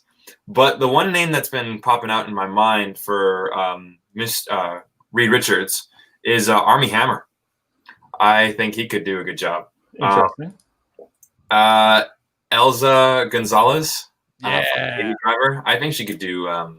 She's my choice for like one of the next Bond girls, but I think she could do Invisible Storm. Ooh, that's good. Her or Anna de Armas, I'm seeing too. Say it one more time. Anna de Armas who's going to be in the new Bond movie, who was in Knives Out. Ana de Armas. Yeah, that. Yeah. For Dr. Doom, I'd say Christopher Walken or Eddie Murphy. I don't know, guys. I pay all the money to see Christopher Walken as Doctor Doom, but Yeah. I'm just thinking like out of the box. Like Chris Pine hasn't been in the MCU. Maybe he could be someone in there. I don't know. I'm just trying to think like David Oyelowo. Is that how you say his name? Yeah. Geez, see, I'm not even sure. Yeah, it's hard, isn't it? I'm down with David Oyelowo. I'm down. With Yeah, but who he would play, I'm not too sure. Again, I'm not a big. I don't know these characters. Oyelowo was due, to be completely honest. How about this? How about Orlando Bloom? A bit older for someone. Okay, this is gonna sound weird, but I have to ask: can Orlando Bloom actually act? Yes. So he was just in a recent movie called Retaliation, where he plays. Was he? Yeah, good? he was very good. He was the redeeming quality of that movie. It wasn't a bad movie, but his acting, I think, was probably the best I've seen him. So wrong. Love Legolas. Or he doesn't actually have to do a lot of acting for that role. yeah, Scott Eastwood maybe for Human Torch. Okay, That's a good call. In terms of the look, like, yeah. I wanted him to play young Han Solo. I think because he Yeah. could have pulled that off in terms of just like the Harrison Ford ruggedness. Yeah. But yeah, I'm just thinking, yeah, he could be That's good. That face that Reggie Cathy made when he died, he's like, oh, hilarious. I'm sorry. Maybe for the Thing, maybe Ben Foster. He's a great actor. Yeah. He's no longer that wimpy kid and Get Over It. He's you know, I think he was phenomenal in 3:10 to Yuma and what's the one? Hell or High Water. Yeah. Oh, well, Alpha Dog too. He's great. In High Water, he's phenomenal. Yeah. So I'd say those are my top ones that I'm just pulling out of my ass. So For some reason, I feel like Bill Hader could be a compelling Reed Richards. I don't disagree with that. Yeah. Good call. Yeah, that just came to my head. So Yeah. that's all I got, Joe. You can go ahead. Yeah, I really don't And- disagree with that. Going back to my Doctor Doom, I thought of Javier Bardem. I would like to see him maybe play Doctor Doom. Yeah, That's cool. Hmm. that's a good choice. That's also a very good choice. I would say, so I'm just like writing these down because as you guys were saying people, I kept like having people pop into mind. yeah. Which is going to be a problem because I'm completely off from like what I originally thought I was going to tell you guys. So for Doom, I have Joel Kinnaman. You know, back to thinking Suicide Squad, but also like I love his like badassery in House of Cards, just the way he played that. So overwhelmed by him in House of Cards. I'm not gonna lie. Okay, well, this is my casting, not yours. So I really like that. I have Brian Tyree Henry as Ben Grimm. Ooh, that's good. I like that. I think that would be a really good casting. And I also, because I've talked about this in past streams about different movies, but I'm all about diversifying some of these characters because you know, in the past, obviously, like everything was whitewashed when they first were created. So I think that's a great way to do it. I think Grimm is a great character to do that with, and kind of, you know, Brian Tyree Henry. I hate to go by the build, but he has the build to pull that off, right? He'll be in the Eternals next year, so we'll see. That's them. Yeah. Jack O'Connell. I don't know if you guys have seen like Starred Up and stuff. Yeah, he's supposed to be Batman too. I know he was rumored for Batman for a while. Ever created. I have him as Johnny Storm. Like That's I like that. He's got the attitude. Yeah. With the exception of Joel Kinnaman, are great so far. Yeah, I like that. Olivia Cook as Sue Storm. Oh, that's a great call. I love Olivia Cook. Yeah, I'd love to see her take that step. Oh, she's awesome. Ready Player One, Thoroughbreds. Thoroughbreds is what kind of brings me. What was that? That's what I really Earl like and Dying Girl. Yeah. Gotcha. Yeah, you did. That was my favorite directorial debut of 2018. Yeah. And then I have a really awkward one for Reed Richards. Okay, I can't wait. Let's hear it. Adam Driver. Yes. Yeah. Dude. So wait, Adam Driver, Jack O'Connell, Olivia Cook, and Brian. I like. I would watch the shit out of that. That sounds really cool. Make that now. My backup for Doom was Sam Witwer. If you guys are familiar with him. Dude, this is the best cast. Dude, no offense, fuck every other casting ever. Make that movie now, Yo, Disney. So does Sam Witwer? Does he? Yes, he Not actually just voice acts. act? He Oh, actually okay. acts. He was in the American version of Being Human. And Okay. he also was Doomsday, sorry, in Smallville and Her jawline, dude. I'm just like, Frank Darabont Stephen King movie. Is that The Mist? like Yeah, it's The that, Mist, Joe. right? yeah, Yeah, he was in that. he's Can been I- in a bunch of different things, smaller roles. He's gonna be in Nice. the Elliot. What's the like the Asian Marvel film that's coming out with Simu Liu? Shang-Chi. Shang-Chi. Shang-Chi, yeah. He's gonna be in that Simu Liu, but I feel like he could be a cool because he has like that comedic background with the Mhm. amazing show. Yeah, yeah. Um, Oh my God, Don, what's that show I always talk about? That's Kim's Convenience. Kim's Simu Liu could be a Convenience. really cool Human Torch. I think that'd be awesome. Nice. So, but he's already cast in the Marvel universe. But if we're just Mhm. like the whatever cast, Yeah. because I feel like you do need that comedy still from that character. Yeah. Yeah. It's very Yeah. core foundational. So thing. okay, so real quick back to the Great movie because like picks. I don't know. Sorry. If Go for it. Back Like- to the movie. I know this sequence is very clearly, obviously, like not directed by Josh Trank at all because there's effects flying everywhere. But I don't know. I'm being really entertained right now. Like I just found everything that's happened here just goofy and hilarious. Not in a good way at all. Like it's terrible, but I'm just laughing at everything I'm seeing right now. It's hilarious. I think this would Right be now, like, I think this would be better if it was if we had more build up, if we had a better build up. exactly. If Honestly. they actually Definitely. Doctor Doom's costume looks like straight out of Valley Village. Yeah. It does look really It's shitty. terrible. It is terrible. Yeah, Which I I- don't know what it would look like, but I mean, Oh, Brandon, Yeah. what you were talking about? Only it's just like generic, like horns blaring. yeah, just like Terrible. get some flair with it. You have a movie with a guy who can stretch out like crazy. You know, an invisible woman a guy can turn into fire, and then this giant rock man. Like, have fun with your score. Stretching was already hard enough to pull off, but like this movie does it exceptionally. Yeah. Put bagpipes in there for all I care. Make it at least something. Bagpipe. you won the I you don't won the score commentary when you said it sounds like it's from a free stock library. I mean, yes, know. 100%. yeah. Yeah. This is just a little Build up to this. Who cares? I Like don't know. send I him was to gonna the say. I send him hate to the- saying that because it's so easy to say. Like I'm send him not to the invested in Mordor. it, but I'm Send not. him to the Mordor planet and just close the port. And also, as far as portals go, way to rip off the design from Transformers Prime. That's literally the exact design for the freaking oh my god, what was it? The thing that the cyber keys go into. The Omega Lock. Yeah, way to completely rip off the Omega Lock design. They're like, hey, let's regroup real quick. Yeah. Yeah, right. I just couldn't be any less invested in the character of the thing. Like I feel No, like sure, he was there, then he was gone for Yeah, 45 pretty much. minutes. Not that long. But I actually think that's like pretty much how long he was It's gone like- for. Which I also would argue is like a really grave misuse of or gross misuse of his character because of Yeah. all of them. I think he has, and that's one thing actually I think that the original ones did pretty well, right? With his, well, I don't know if I would say well, but they explored the relationship with the fact that like, you know, his wife or his girlfriend like wanted no interest in him. And he's the one that has the outward facing issues. They're the outward facing Yeah, one of the most changes. surprisingly messed up moments of that movie. Yeah. Yeah, and he's like, he's not just like a giant like muscle. Like he's very intelligent. He's super smart in the comics. If Yeah. you read the comics, he's like the right hand thinker behind Reed Richards. He's way more layered than just a cool CG looking thing, and it doesn't even look that cool, in my opinion. Yeah. And I'm just looking at this movie right now, and I'm just thinking of like little kids watching this, and they like this is the same summer as Age of Ultron, right? I can imagine some little kids going, "I'm bored." Like, Inside you know Out, what I mean? Minions Yeah. movie. Just as far as little Yeah, movies go. Now they're Yeah. dancing. yeah. It's just like I don't see like general audiences looking at this and going like, "There's just one. There's a blue laser in the sky.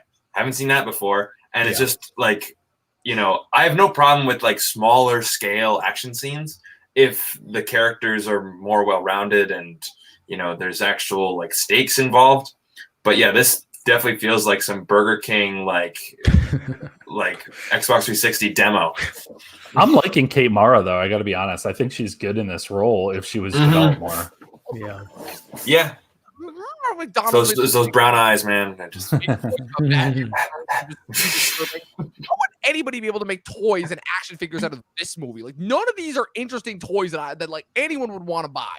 I mean, if it was more, I think you could play on the old Stretch Armstrong game. You could, or toy, I should say. Like, there's certain ways to do it, but they just contrast those colors. Yeah, like that's not orange, right? I'm not looking at orange on the screen right now. Yeah, it's like the Ozark effect. There's like a light tint of blue on everything. Are we sure Joss Whedon didn't do this? Get the reference. Get the reference. Yeah. Yes. This is interesting. Not. Okay, we saved the world, I think. Yeah. The hero shot. I don't really know. Yeah, like what were the stakes here? Yeah, I was really rushed that last time. I thought it was save budget with a very minimal background for the big fight. It went from like a hey, we're back together to a hey, we got to save the world. Yeah, the whole taking the planet, transforming it into the world. He wanted to bring the negative zone into the Earth's atmosphere, and they had to reverse it. So yeah, it's like any normal silly person could. Yeah, that's actually a really cool picture with the thing standing right behind them. But please give him pants. Jesus Christ, this is weird. Yeah. From the look of him, his voice should not be that low. Hey man, You know what I mean? Brandon. Mara's also getting her power post that 1 year thing, post Josh Trank leaving and Simon Kinberg. It's clever. Like it is a very, very visible difference between the second half of this movie. And I wonder what it would have been if we had, the attention that the second half did on the first. Like the second half is way more effect, way more moving exteriors, way more like dynamic camera shots. Like, like it really is like two different movies. But I also wonder what we would have gotten with Josh Trank all the way through. Like it begs the question, right? Like if he's saying we didn't see his movie, what the hell was he going to do? Only because I like the cast so much individually, not as a unit. But I was just thinking, like, I don't know this Torch's personality at all. And it's like, I agree. Jordan, he's an incredible actor. It's we all have Michael established It's all that. Michael B. Jordan. It's like, but you could do so much with that character, especially with him in that role. It's just using me so much, man. Totally agree. Hey, there's a question real quick, which I think is kind of fun to dive into here.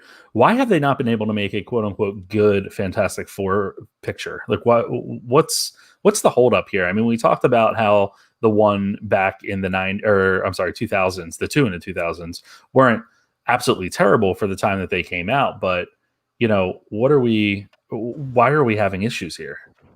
Wait, hold on, before so Solo getting his name, I think this might be worse than that in regards to how the Fantastic Four get their names, which I think is just so hilarious because they haven't said Fantastic Four yet, but they come up with a nice little code name for the group. Four of us. Time. Oh, this is wink, wink. This is.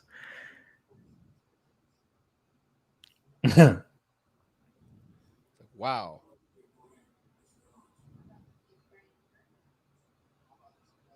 Okay. In that scene right there, the thing looked terrible. Yeah. All these effect shots. It's one of those things where it's like in broad daylight. It's like, oh wow, that is an effect. Here we go. It's fantastic. Fantastic. Say that again. That doesn't even make sense in the context of the scene. It's fantastic. I think was what he meant to say. It's fucked up, is what he should have said. Yeah, right. And credits. God. Okay, I'll admit that wasn't actually as bad as I remember it being. Is there an after credit scene here? No. Thank God. Not a Marvel or a Marvel. The Fabulous Four. The Fabulous Four. So guys, getting back to this, I mean, obviously that's a bad movie. The question that Rob's asking here in the comments is why have they not been able to make a good Fantastic Four movie? And we kind of talked about this a little bit in terms of the fact that there's a lot of content that they can pull from.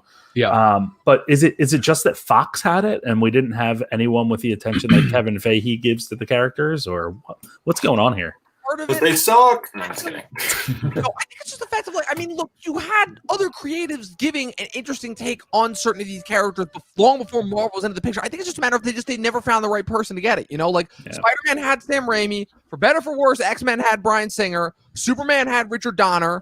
Batman had Tim Burton. Obviously, like every superhero had that one guy who they may not have gotten the essence of the character, but they gave us something interesting and just. Fantastic Four never had that. Hulk was another one to me, where it's like, yeah, you had that Ang Lee movie, and that was whatever the hell that was, you know. And it's just like, to me, that's just what it stands out to me. They never got the right guy that got it, you know. Yeah, I think that makes sense. Think that's one thing, and also, and this has been brought up. Noah Hawley from Legion, from Fargo, was wanting to do his own Doctor Doom solo film, and I think that might be the approach that Marvel may do, is really build Doctor Doom, because I think he is a villain that deserves his own film.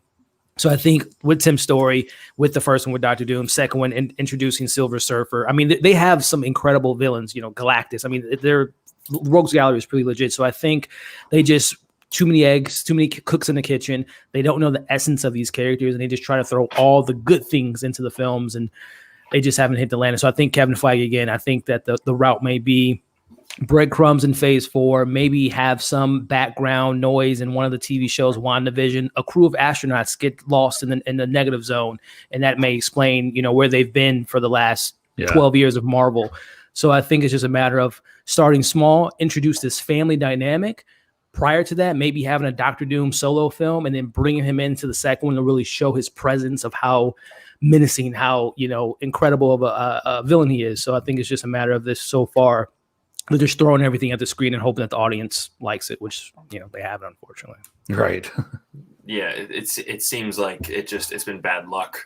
You know, like Fox has a property. Oh, well, you know, these kind of really upbeat, lighthearted superhero movies are doing really, really well with Superman, or Superman Returns, I think, came around the same time. Superman Returns, it was 1 year after. Yeah. Okay. But yeah, like Spider-Man, X-Men, that kind of stuff, Daredevil, like movies like that are really popular. Now let's get Fantastic Four. Let's throw that in the mix.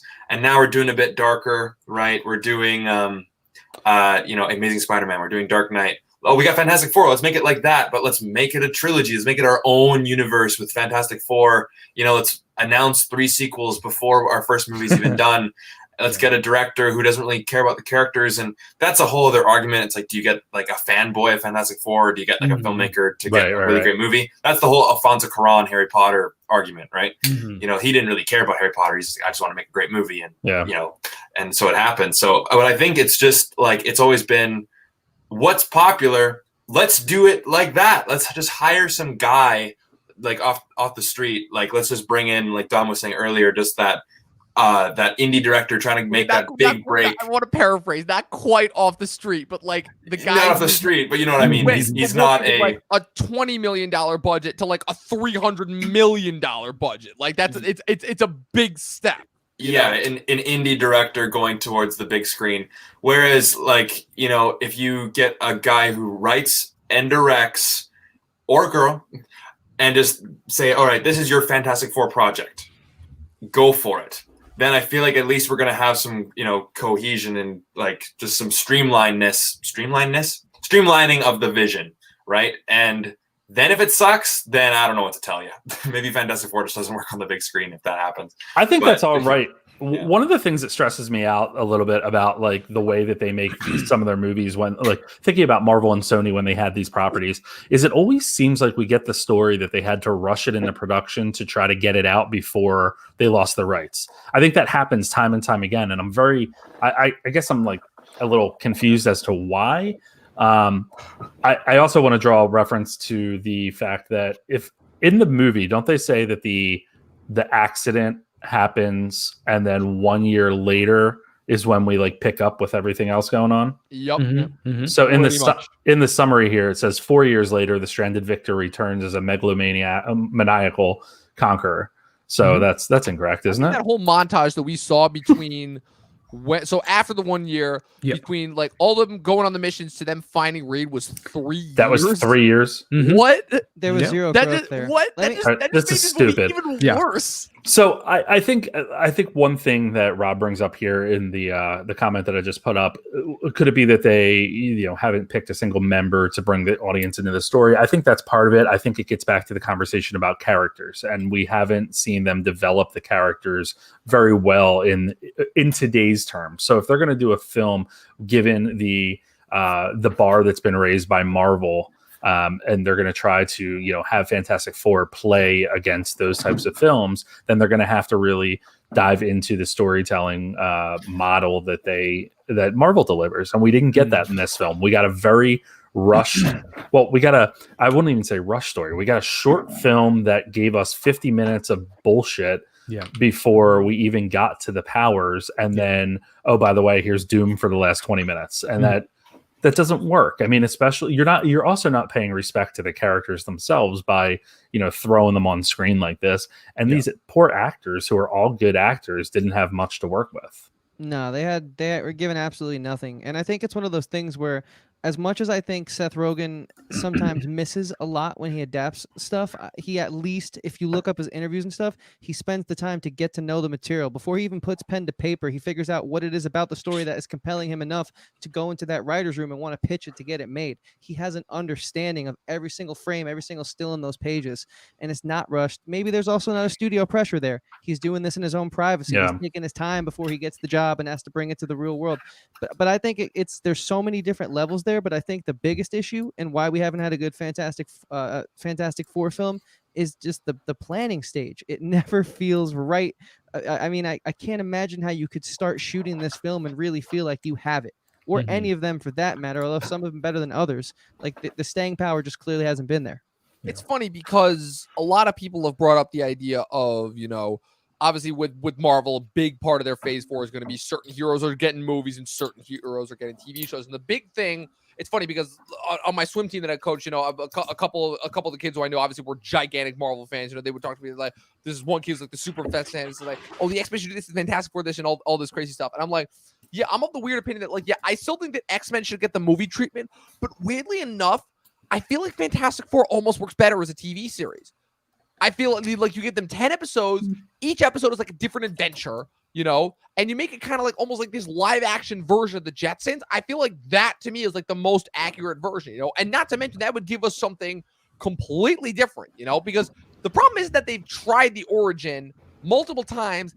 It's not even a matter of that it was rushed, which it was. It was a matter of they had all the ingredients to make it good, and for whatever reason, they just dropped the ball both times now, with both different iterations. So as far as that goes, that's just what I think should be the logical next step, Yeah, because I do think that there was a good movie in here somewhere. I just think it needed a lot of TLC, and anytime that you tell me that another filmmaker came in to pick up the pieces and put it together, you know what you're getting. But yeah, like the whole thing is that it's funny because the first time I saw this, everyone was saying, oh, this felt like two different movies put into one, but there does seem to be a good movie in there. And the first time I saw this, I'm like, I don't really know what any of you guys are talking about. But this time, here's the crazy thing. Everybody said that the Josh Trank sections were the good movie. Here's the thing. I saw the pieces here of the good movie in there. Problem is, not a lot of them were the Josh Trank. Yeah, I agree with that. Problem. I mean, I just think you got to respect the source material, and I don't feel anyone respected the source material. Yeah, I agree. I don't necessarily agree with that. I think that you can get away with a different version of an adaptation that does differentiate from the character. I have seen it done well before. The problem is that so much of the time when they try to do this, the problem is so much of the time you get this guy who says, oh, I have this wildly different creative take. The problem is that mostly just translates to, I have no idea what the hell I'm doing. But then you also have to deliver on the characters, and that, if you're going to do a different take, you still have to deliver, and you haven't done that. And I think to do that, you need to understand who the characters were in the first place. Yes. Agreed. I agree with that. So I agree with you, Dom, as well, but I just think this just felt like disrespectful now that I'm thinking about it. Now that I've watched it again, it just felt like, hey, we got to retain these rights because Marvel can't get this. We're losing all this money at the bottom. That's what it felt like. It felt like it's a corporate decision. It's just a big corporate studio mashup. And I guess my whole thing that I always go back to is the Man of Steel argument, where I do think that with all the problems that movie has, that is a legitimately interesting and different take on Superman that still does, even though to me, it still maintains the core elements of the character, even if it doesn't necessarily have to present it yet, because again, it's the idea of this will eventually become the character that we've come to know and love. That to me is what I would always go back to, is like a different version of the character that we know. Like, you don't have to do like a necessarily like page to screen comics adaptation, but I do agree with the understanding the essence of the character. Yeah, and that's exactly what Chris is saying there too, right? Like, you have Zack Snyder that comes into Man of Steel and understands where Superman comes from, who Superman is, and says, here's where I'm going to make the changes, here's where I'm going to deviate. And here you have Josh Trank that's like, oh, what the hell's going on? Yeah. And I'm gonna make a Cronenberg movie of the Fantastic Four. Oh, I'm sorry, Joe, did you have something else you wanted to add? Nope, go for it. Okay, yeah, because I wanted to bring up Zack Snyder earlier, but like like I guess like I'm kind of a jokey-ish kind of guy, so I didn't want it to seem like I was trying to joke, but I think that's why he's given chances, even when some of his films aren't as well received when he works in this medium, because at least he has an understanding and he tries to do something that is based off of like an educated guess, meaning that like he knows where he's at least coming from when he tries to take something and spin it and do something different. Whereas this just again to me felt like a studio freaking out, like we can't lose this IP. We're flunking in the theaters. Let's just do something. Yeah. So yeah. I hate to compare them, but No, it's tough not to when you're talking about superhero movies and the way that they're executed.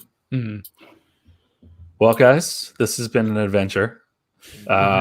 It has been fantastic, if you will. Fantastic. See what you did there. Yeah. do you like how Dom and I met up in person so we could get the 4 boxes? Just get Right? the 4 by. Yeah. Hey, Yeah, it's perfect. that was totally planned out ahead of time. Not Yeah. at all. Yeah. Not at all. Not last minute thing. to prolong the conclusion, for it. but do we have like our theories or how we want to see them in the MCU, or how they're going to be? Because I know Dom alluded to it, maybe TV worlds before the big screen, but do you guys have like a preference? Stealing my thunder there, Mr. Elliott. But yeah, so guys, thinking forward to the Fantastic Four entering the MCU.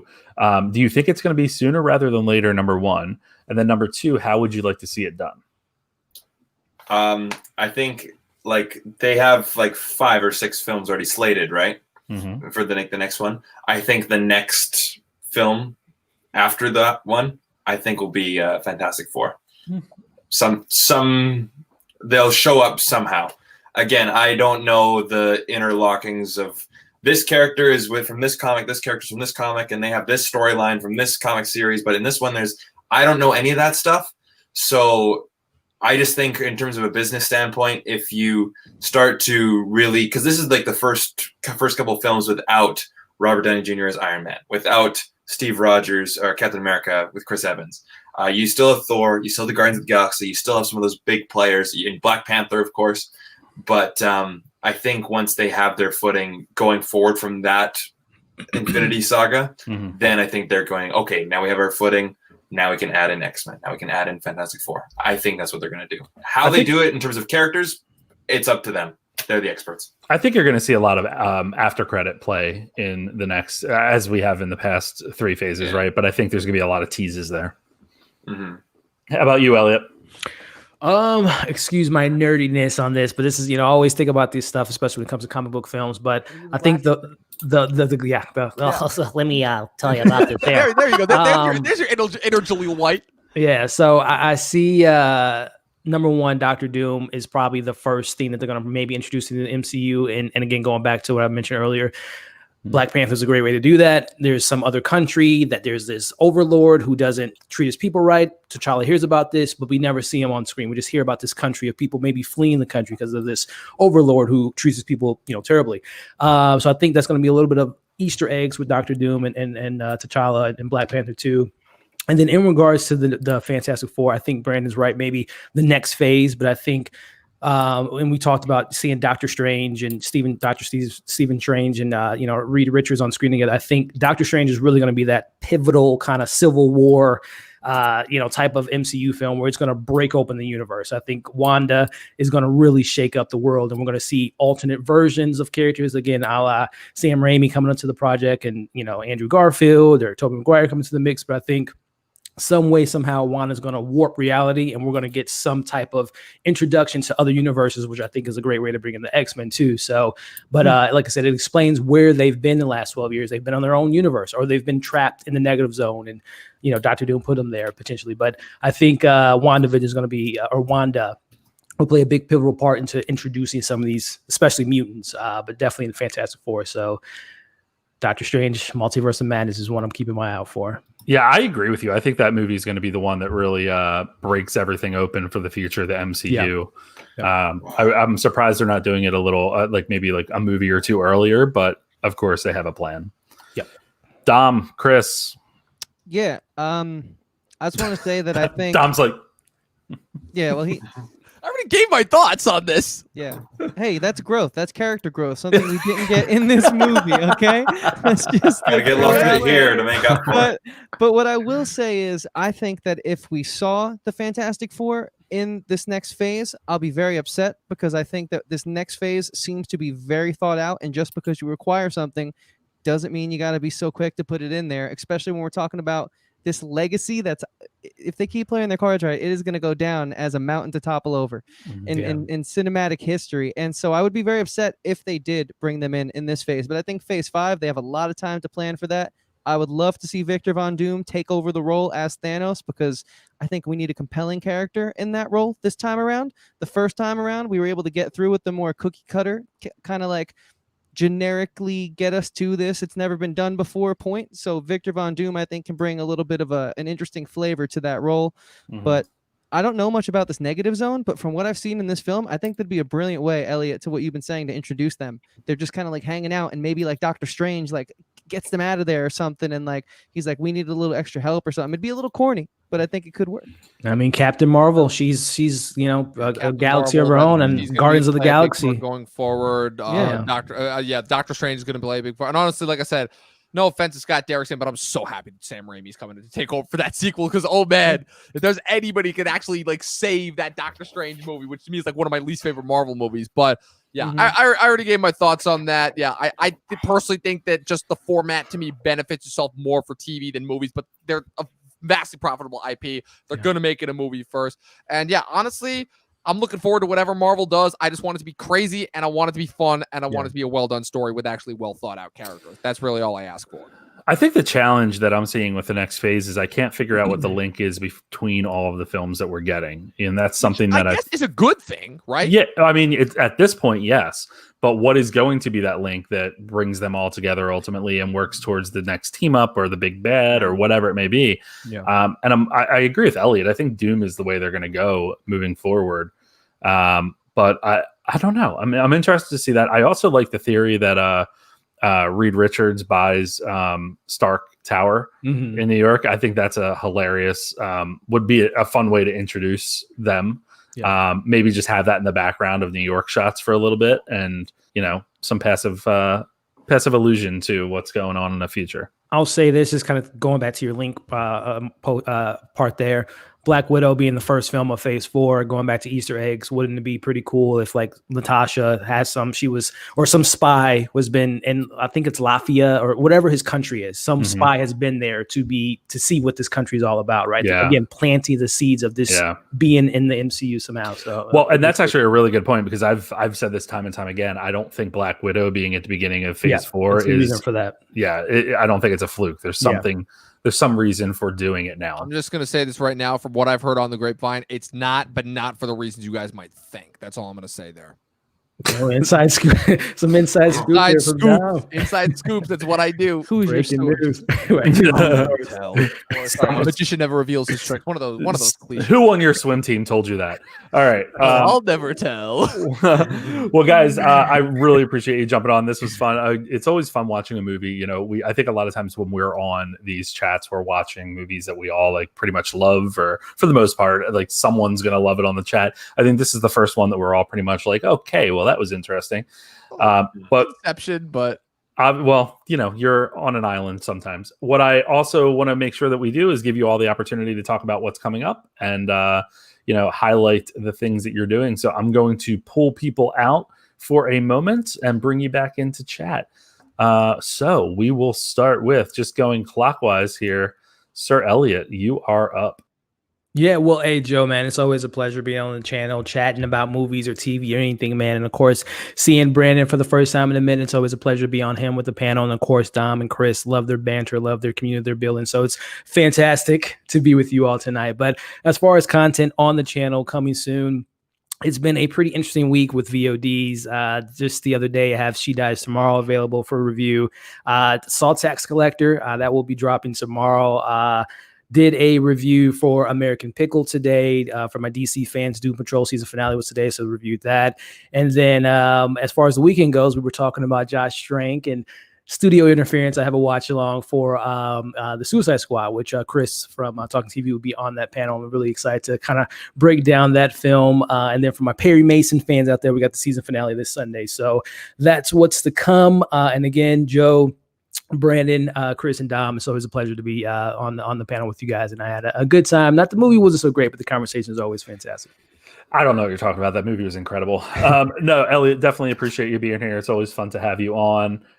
Just as it is always fun to have these two on.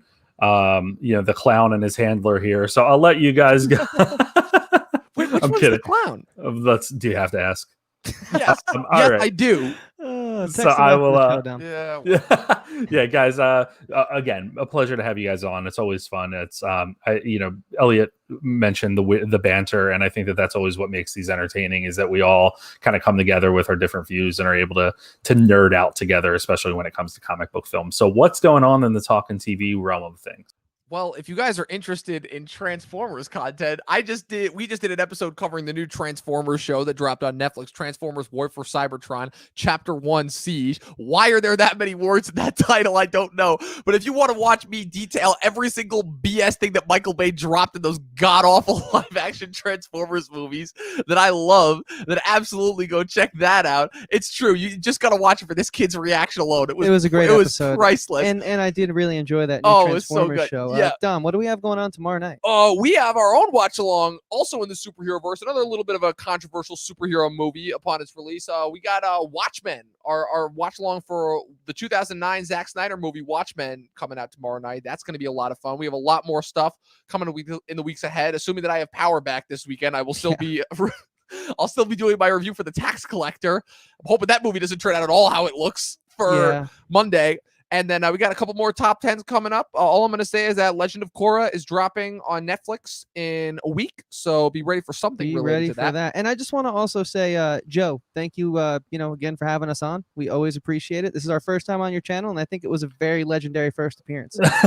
So thank you. Because I'm here, though. Let's be honest. If I wasn't here, it wouldn't be as legendary. I got to be that guy, Joe. I'm sorry. I have a reputation. We have a reputation. Well, me and you by that. I invited Chris. I didn't invite you, but joke's on you. If you invite Chris, you kind of invite me by default. So, and obviously, Elliot and Brandon, we love you, dudes. Like I've said many times, now that we can actually hang out with our friends in real life, you don't see me hanging out with them tonight. I like my YouTube family way more. I wish we all could hang out at a bar in person, but we can't. You guys are way more fun and interesting than most of the real people. So it's always a pleasure hanging out with you guys. And Joe, thanks again for having us, man. Of course, always fun to have you guys. It's an entertaining back and forth that Dom and I have. And Chris, it's always nice for you to play the middleman here to control that. Been on chat thing next to you. Before without Chris.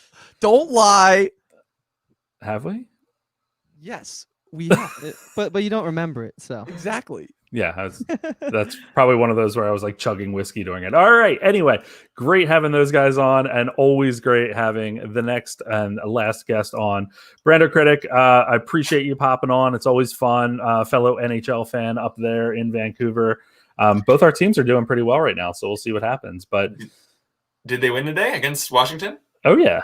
Oh, nice. Oh, yeah. That's good. I got Philly going pretty far. Hey, the lowest we can drop in the East right now is second seed. So, there you go. Hey, tell us what's going on in Brando Critic. Yeah. Well, you can find me on my channel, Brando Critic, obviously. And but before I talk about my channel, thanks for Joe for inviting me, and good to see you guys again, Elliot, Dom, and Chris. And if the border ever opens up again, and if I'm in St. Louis, or if I'm in Pennsylvania or Philadelphia, or if I'm in New York, then I know who I'm calling. But yeah, it's always fun to chat with you guys about movies and do these watch-alongs.